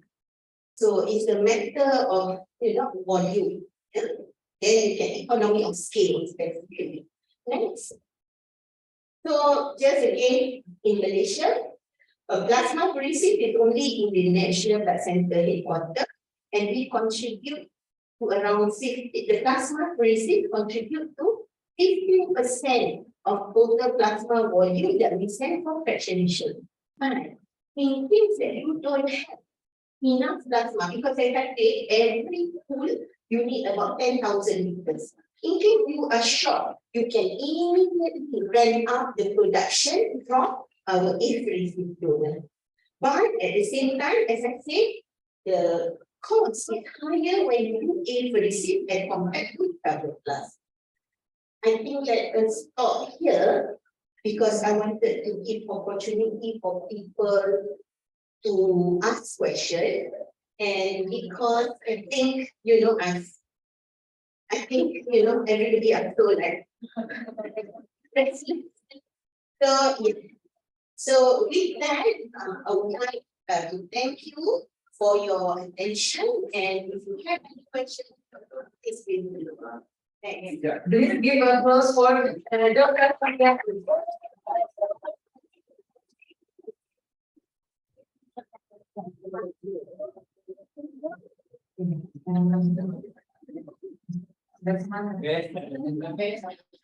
Okay, now we'll move to question and answer session.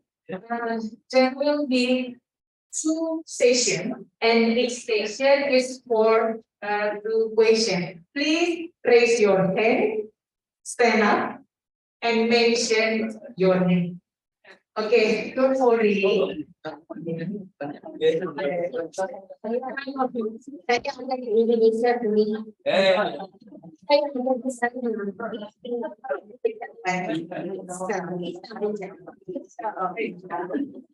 Okay, don't worry. The question will be able in Bahasa Indonesia or English. So don't worry.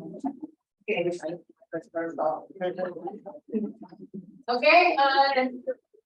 Any question?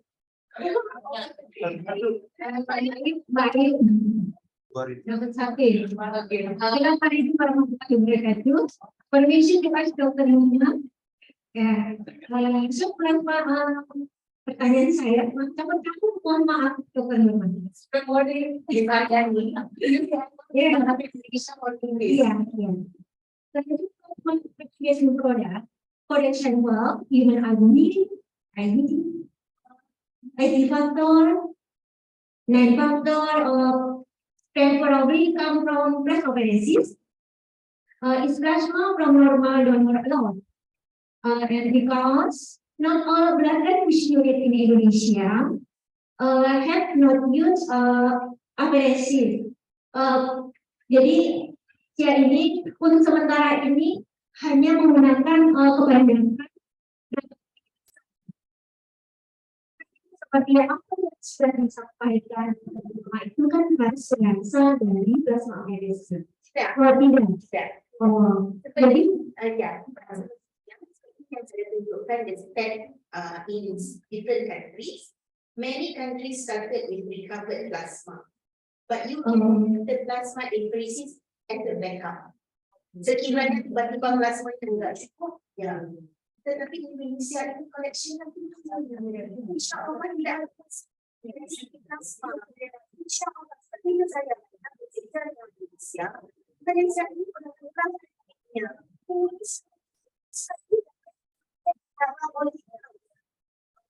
InsyaAllah saya percaya Indonesia bisa menjadi the regional center yang kan kerana kita ini di bawah Asia. Satu hari nanti kita merasa Indonesia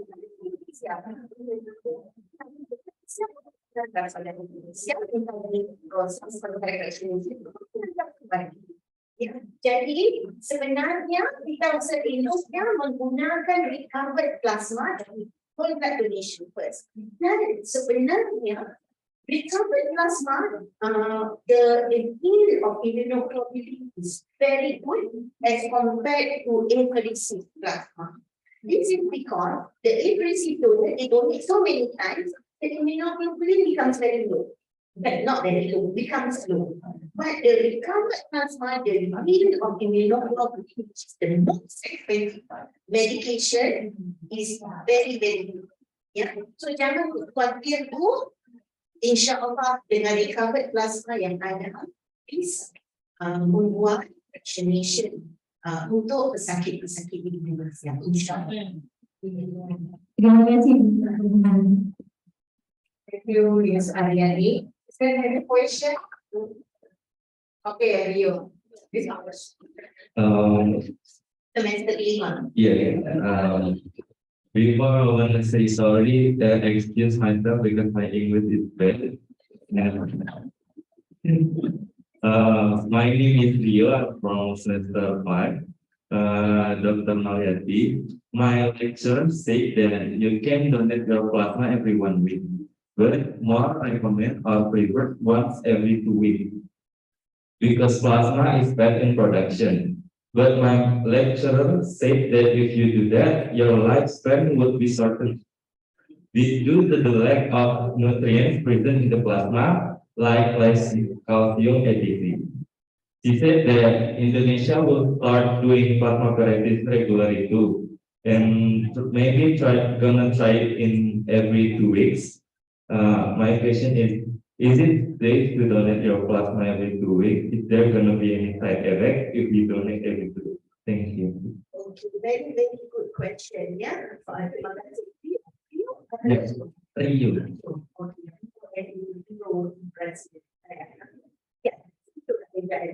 Yeah. Okay. Right. Actually, until today, plasma is actually quite safe.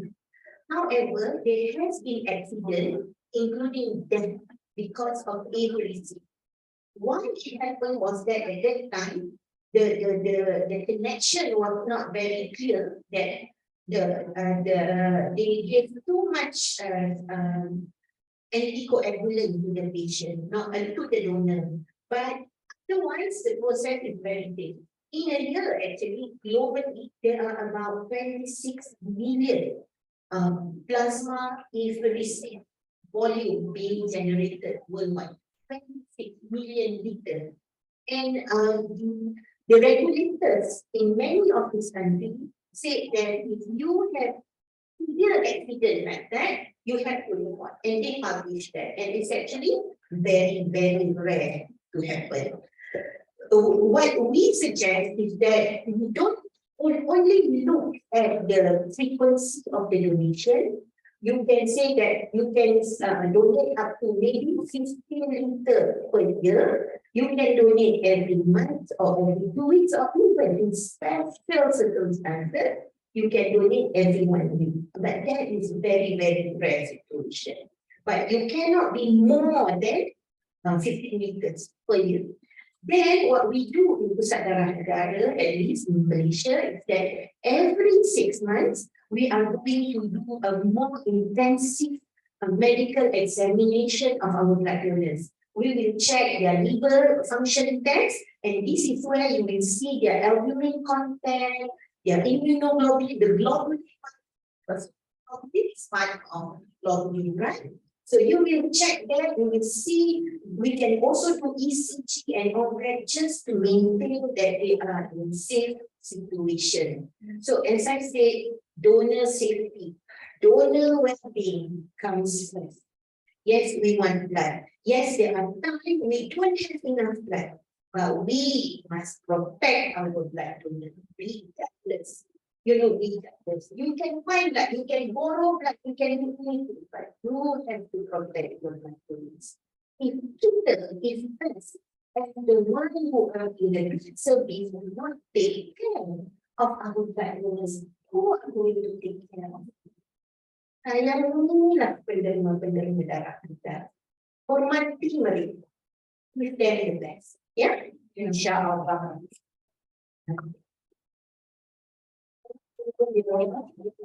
Maybe we move on to Dr. Noryati, check on to the equation from Ms. Endang's lining.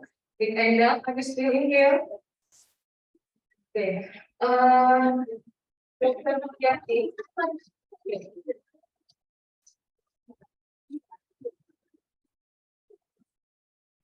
izin bertanya untuk pendonor plasma yang secara terus-menerus diambil dengan jangka 2 minggu sekali. Untuk makanan jenis apa yang dapat meningkatkan kadar albumin? Pemeriksaan kadar albumin sebaiknya pada saat pengambilan plasma atau setelah mendonorkan plasma dengan jangka waktu berapa kali? Terima kasih sebelumnya. Yeah, so I think in terms of nutrition, normal nutrition, good nutritional value, it shouldn't be a problem. What kind of food that are high in albumin are actually any high protein food. Yeah, because basically it's going to be we are going to absorb them like microbes.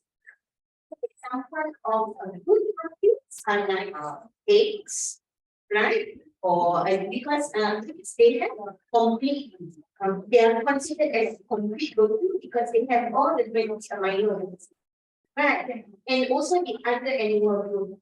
But if you are on vegetarian and so on, you don't take animal protein, then maybe it's a bit of a concern. But still, what we do, as I said earlier, there is no problem for them to donate every 2 weeks, but we do the checking of their liver function test, and so we can see the albumin content, the globulin content every 6 months. And in the event that you feel that your donor is not suitable, you just tell me, excuse me, your safety, your health is my priority. Bisa datang kemudian atau tidak. And it's good to give them a confidence. Yeah, of course, permulaannya mungkin mereka bersemangat untuk menerima every 2 weeks. Kemudiannya mungkin sebulan sekali sudah cantik sebenarnya. Ya Allah. Thank you. Dr. Noryati, it's better the whole of eggs or the yolk. Well, yolk is full. All parts of eggs are good. Of course, the egg yolk, if there's a lot of good cholesterol in it, and the white is full of protein.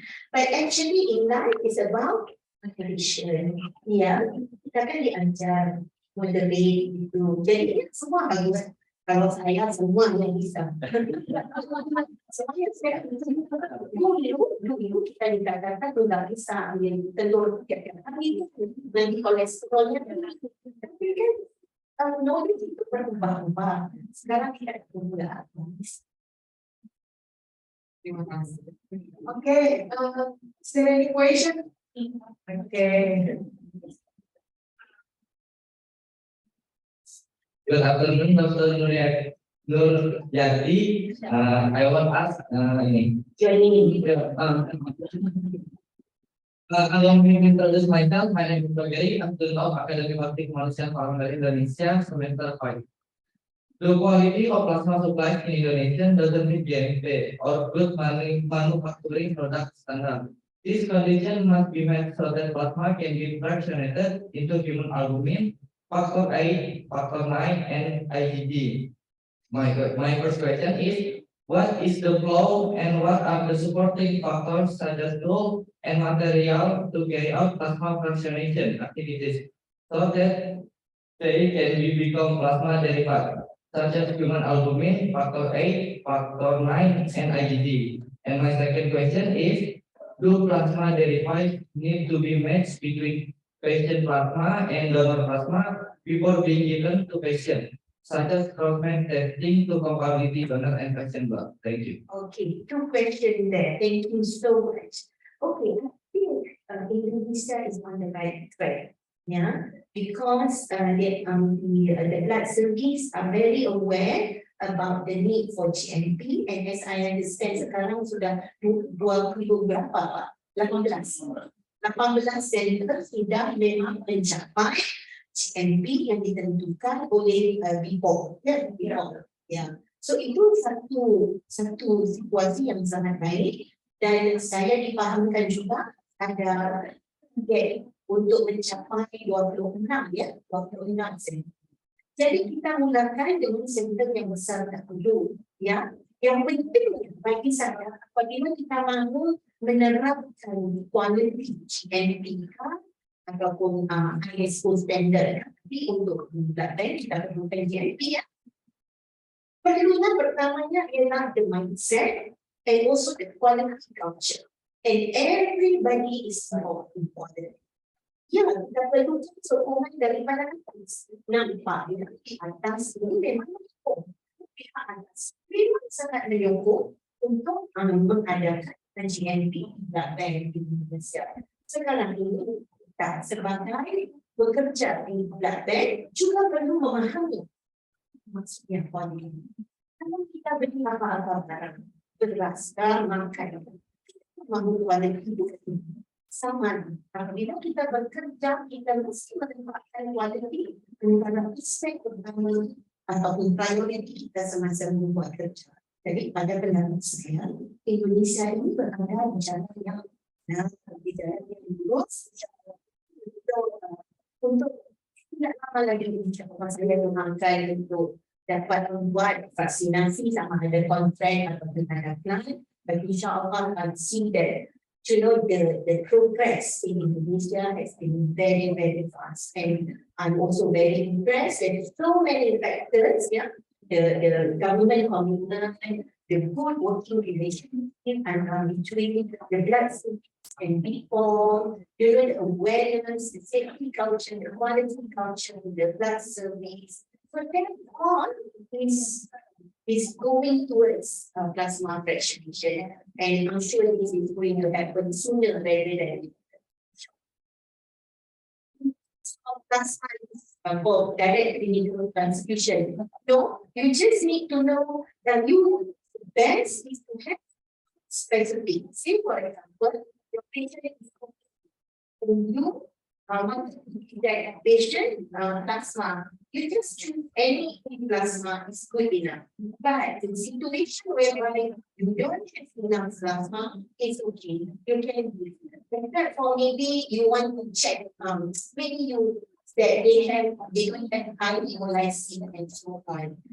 Remember, for blood donors, for red cell, the four other universal donor untuk plasma. The AD are so precious. They are the universal plasma donor. Sangat berharga AD plasma. Kadang-kadang ada situasi anda penyakit kuning, you don't have your whole blood, the suitable one. Then you can reconstitute those the red cells according to the matter in the blood, so that you can use the right blood for the baby. All right. Thank you, your very Ms. Noryati. I think the question is okay. Yes, Tasha.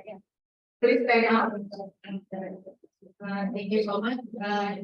Assalamualaikum warahmatullahi wabarakatuh. I'm Tasha Nabi. I want to ask two questions. One question is that plasmaferesis is better than manual plasma from both to product or for patient with cycle burns, or both is equally good. And my second question is the incident of post-donor-apheresis reaction much safer and less than risks compared to donor manually? Right. What we see in Malaysia, I'll answer your second question. We have to have donor hemovigilance program in place. Basically, we have to train our staff to recognize donor at this event, and then we have to report it to the badan yang menjaga, and then we can compare the result. But what we see is that it's more with whole blood donation, especially as I said, the vulnerable population for adverse donor reaction like isolated first time donor, female donors, accepted donors. Sometimes they can have ADR. And it's also good that we can teach them this isometric exercise, and also teach them a lot of faith to avoid this ADR. Itu satu untuk compare kontak and agency lebih banyak Indonesia kontak berbanding agency untuk ADR. In terms of birds, there's advantage of agency plasma as well. In that you are depending on the amount that you need to keep, you might only expose the patient to one donor, right? As compared to 4 birds that you are feeding, that you might need a lot of plasma. So that is the advantage. But sometimes, you know, if you test, if you select what you know ready, it's as good as every donor. Yeah. Thank you. Thank you. Last question from Nadia.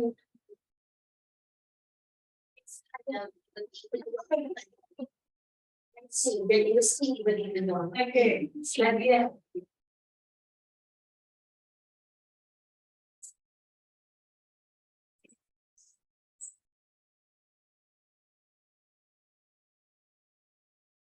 Akan tujuh kok belum ya? Oke.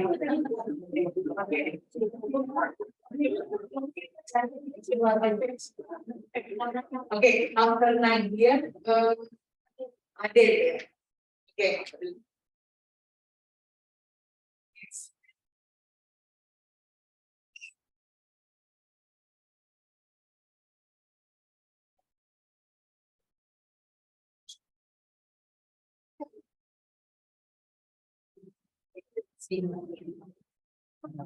Ya, kita gunakan terlebih dahulu.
Yes, oke, Nadia. Assalamualaikum warahmatullahi wabarakatuh. My name is Nadia Jahani. I have a question. We know that patients affected by COVID-19 are given convalescent plasma for therapeutic drugs. However, if the plasma is convalescent, it's called a therapeutic drugs. Can COVID-19 patients who have been given convalescent plasma be infected again? Okay, a very good question. Right. Number one is that yes, at the beginning of the epidemic, people think about convalescent plasma as part of treatment for the patient. But what we can see is that there's a lot of meta-analysis and many RCT, randomized control trial, and also other meta-analysis that shows that convalescent plasma is not more superior as the other treatment for COVID-19. In the beginning, when we don't have anything, yes. But now, there's also other combination of treatment that we can use for COVID patients.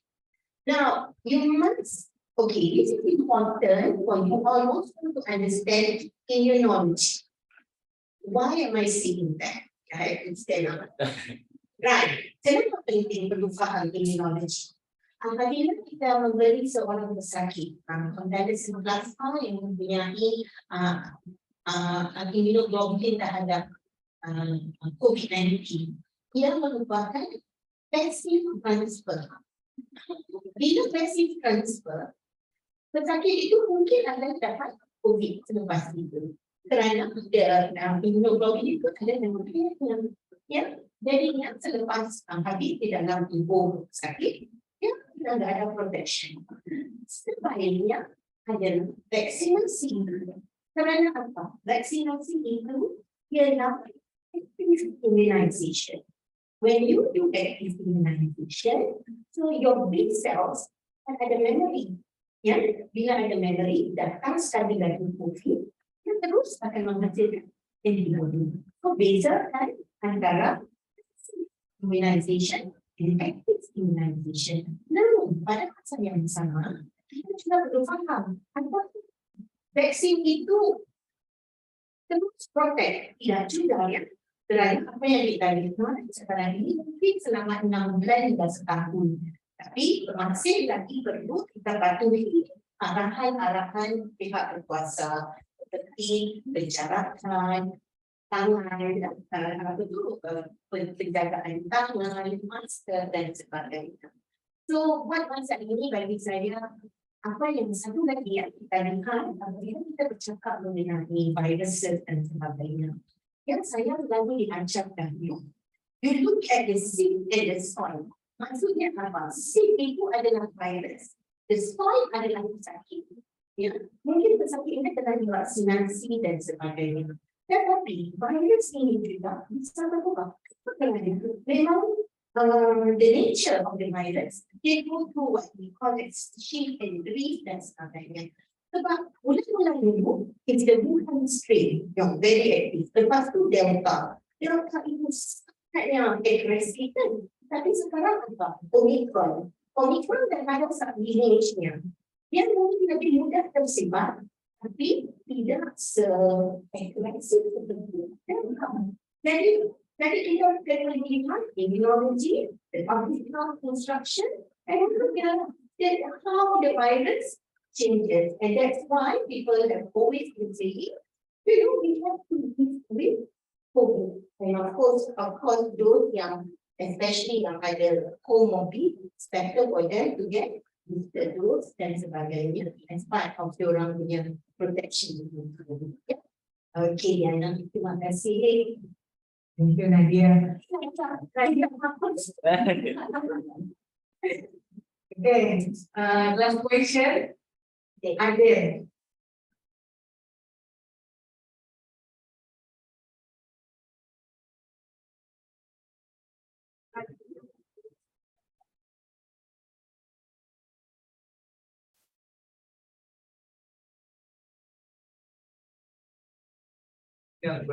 Assalamualaikum warahmatullahi wabarakatuh. Good afternoon, Dr. Noryati.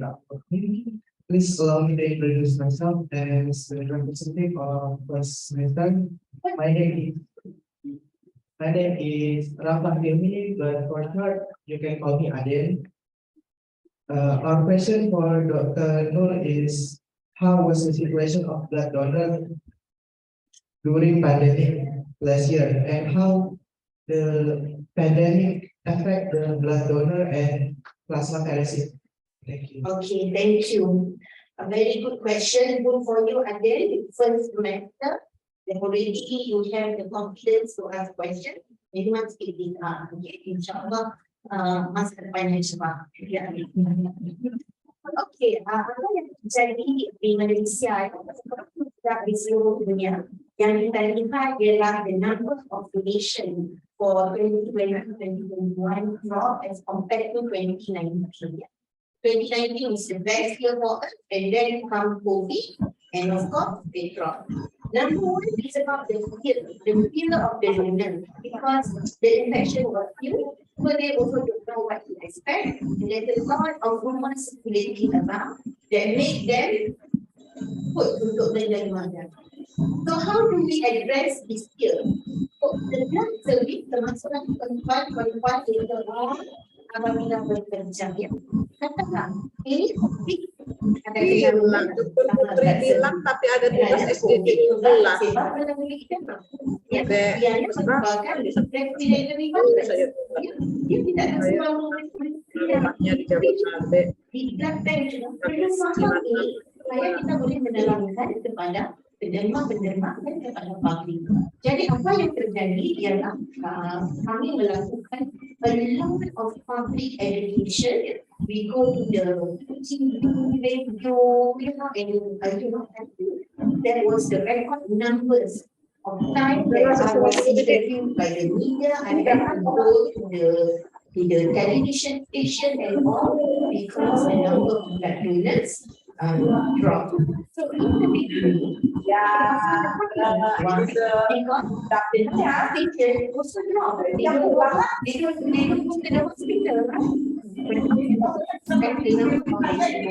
Then it has an impact. That is number one, the fear of the unknown, of not knowing the COVID infection and how it spread and so on.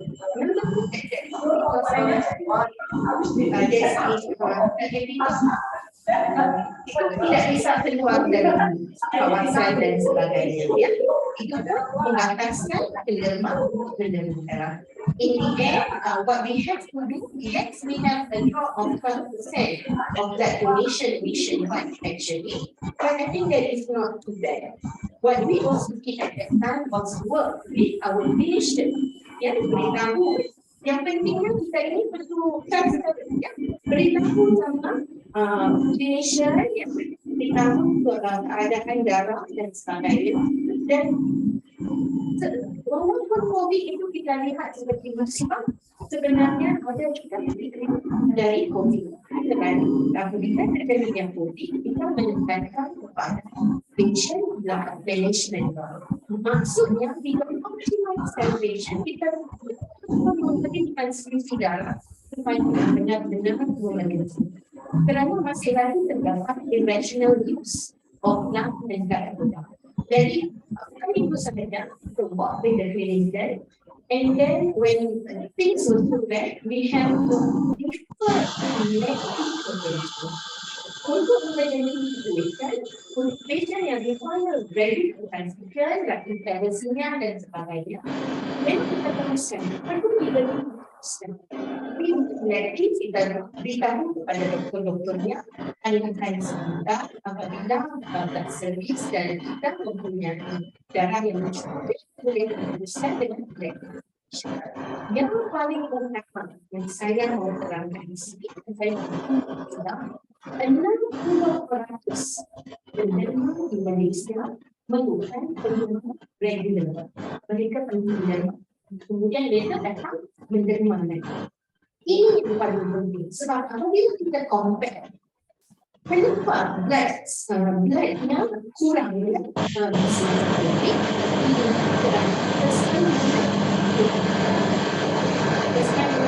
Kurang dengan tapi sebelum ini 40% regular, 60% regular. Tetapi kerana apa regular, not only for increasing, tetapi juga dalam bentuk benar-benar committed, benar-benar faham pentingnya menerima data. Mereka lebih menerima, jadi dat servisnya dapat bertahan. Ya, dan pada masa yang sama kita kena sebagai education bila situasi sudah lebih baik, kita buat mobile dan sebagainya. Dan saya rasa inilah situasi yang dihadapi. Ya, Pak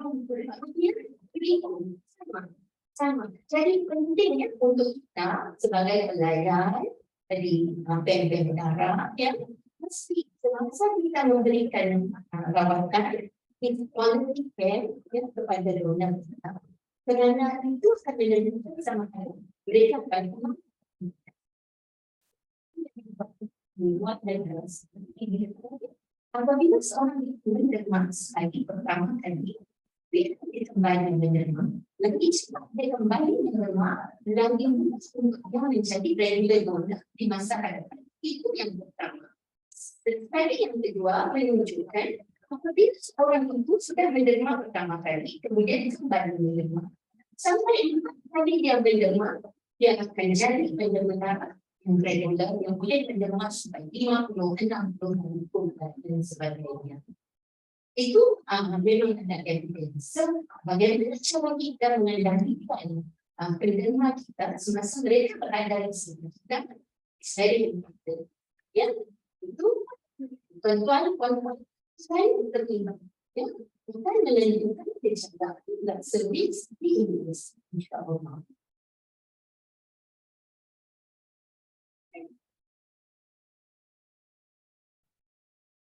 Thank you, Dr. Noryati.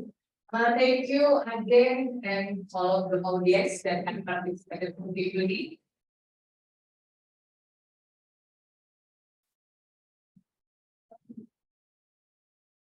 So we can conclude and summarize on this public lecture today.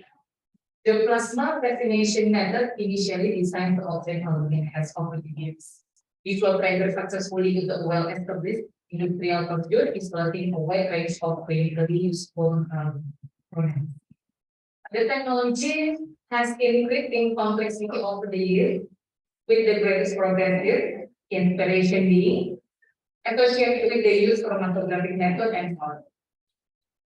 The change is protein driver with the prominent clinical role now played by IgG, and the requirement to increase protein recovery and optimize the vaccination process might crystallize and incentive for most vaccinators. Thank you, Dr. Noryati, for the information and knowledge. May all of us get your value and once again, please give applause to Dr. Noryati.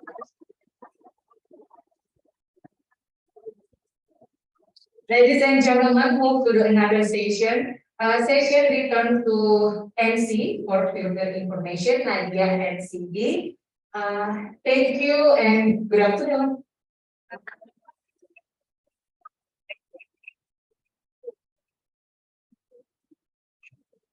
Baik, terima kasih kepada Ibu Ayu selaku moderator.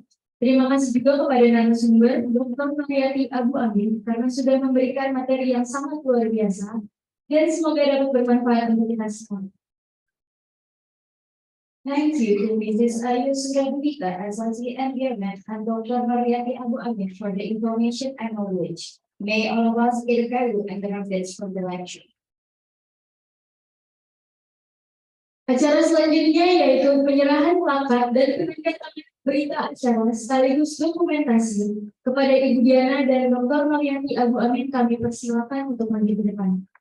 The next event is delivering placard, report signing, and documentation. We would like to invite Mrs. Diana Novita as the NKM and Dr. Noryati Abu Amin to come forward.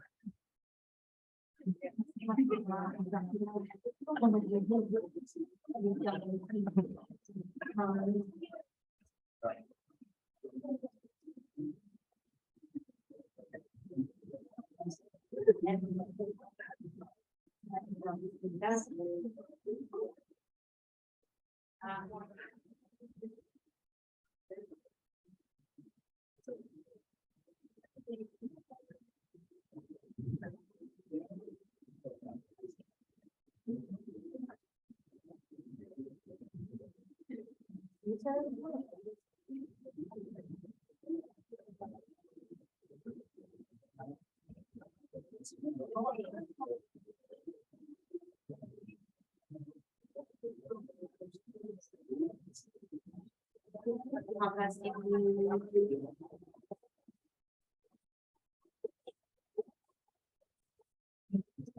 Daun lagi.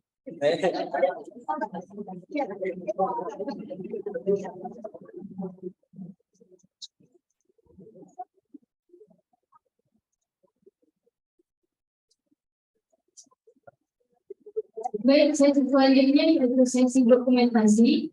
Kepada Bapak Ibu staf dosen dimohon untuk maju ke depan karena kita akan melakukan sesi baru bersama. Ladies and gentlemen, the next session is we would like to invite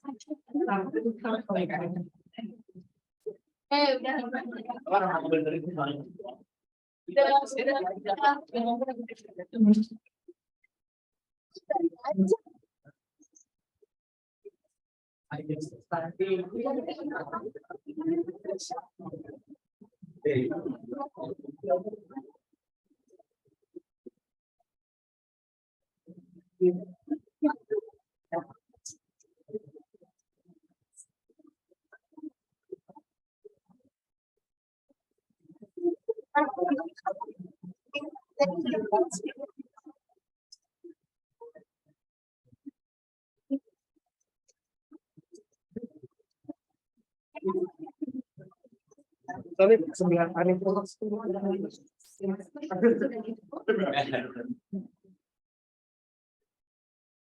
1, 2, 3. Lagi 1, 2, 3. 1, 2.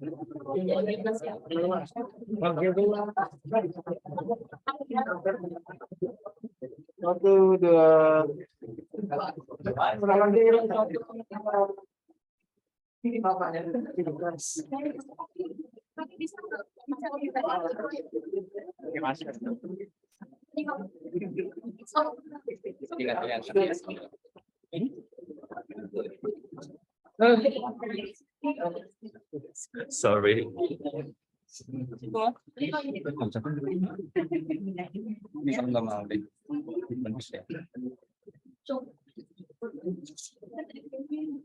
Satu, dua, tiga. Sekali lagi 1, 2, 3. Gaya bebas 1, 2, 3. Oke.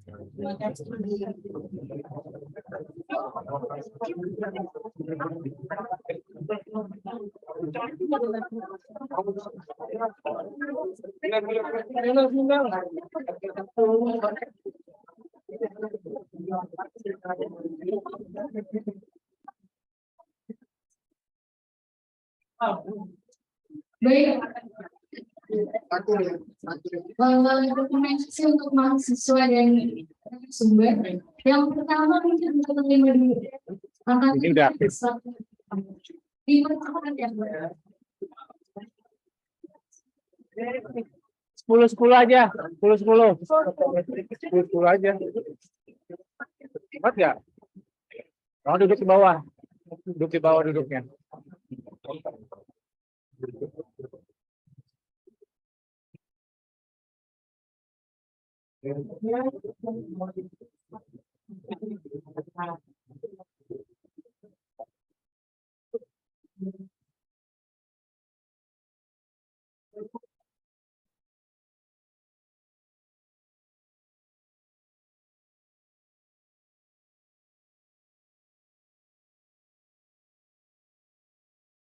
terima udah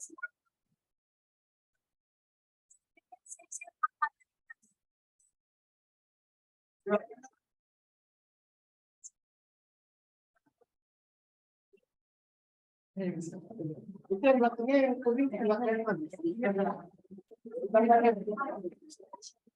nah, itu belakangnya yang agak sedikit dikit ya.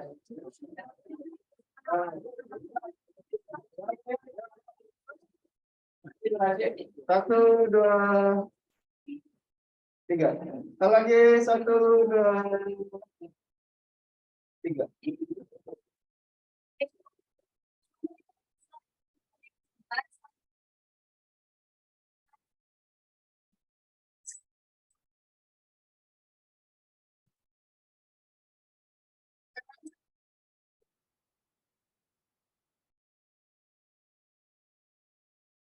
Please, matiin aja deh. Jangan ada yang nonton kan?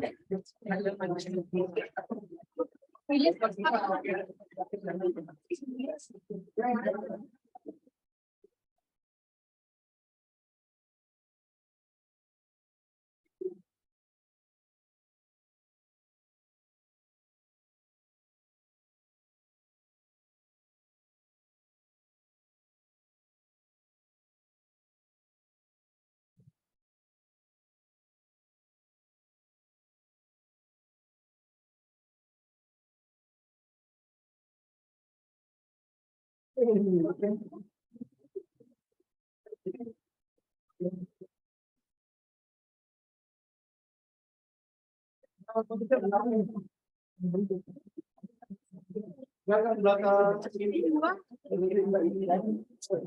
Belakang.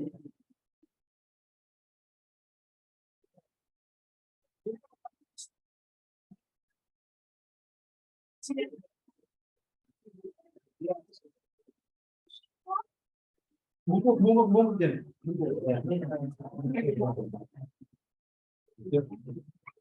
Satu, dua, tiga. Sekali lagi. Satu, dua, tiga. Gaya bebas. Satu, dua, tiga. Sekali lagi. Satu, dua.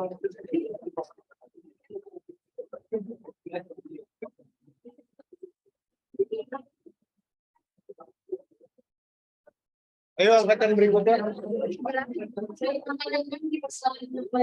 Selanjutnya angkatan 7.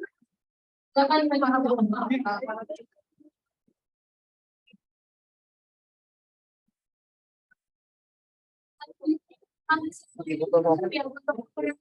siap-siap.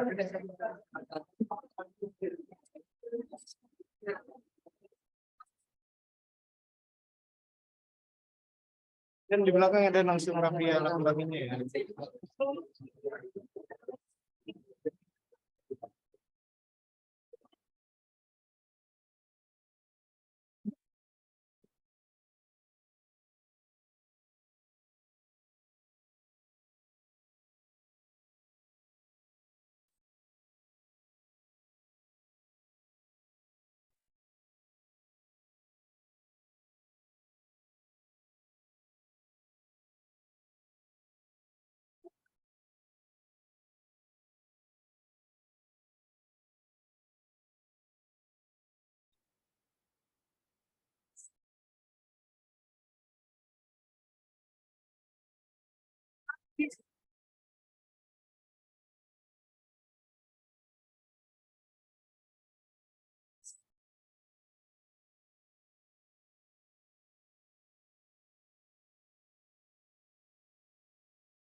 Yang ini nggak kelihatan. Badannya ini.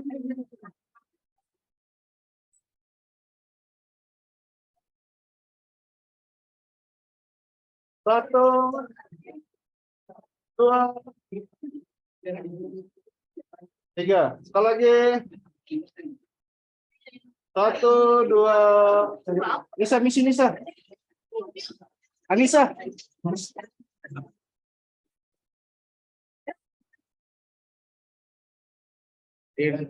Satu, dua, tiga. Dari depan. Satu, dua, tiga. Oke, sekali lagi. Satu, dua, tiga.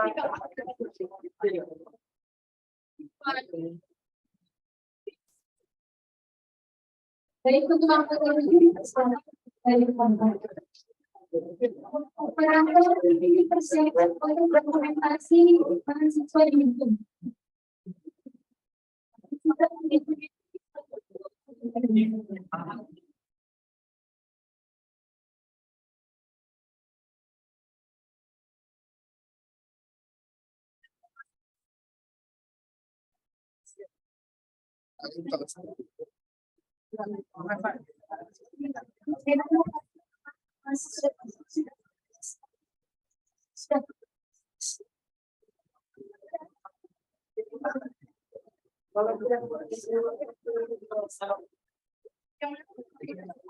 Untuk mahasiswa yang ada di tempat agar bisa melakukan proses dokumentasi.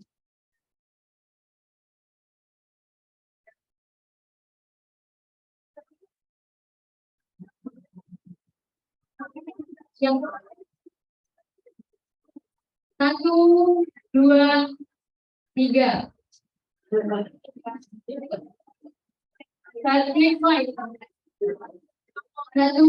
dua, tiga. Next slide.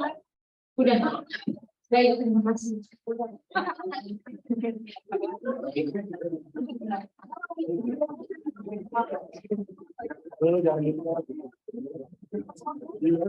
Baiklah, hadirin sekalian. Hadirin sekalian, kita sudah sampai di penghujung acara. Saya di sini selalu membawa acara mengucapkan rasa terima kasih untuk Bapak, Ibu, dan teman-teman di sini maupun yang ada di Zoom ini. Apabila ada salah kata dan kekurangan dari kami selaku pembawa acara, maka kami mohon maaf yang sebesar-besarnya. Semoga apa yang kita terima hari ini dapat bermanfaat untuk kita semua. Ladies and gentlemen, finally we get to the last session of this special lecture. It's closing. We, as the master of the ceremony, apologize if there are mistakes and thank you for your attention. Wassalamualaikum warahmatullahi wabarakatuh.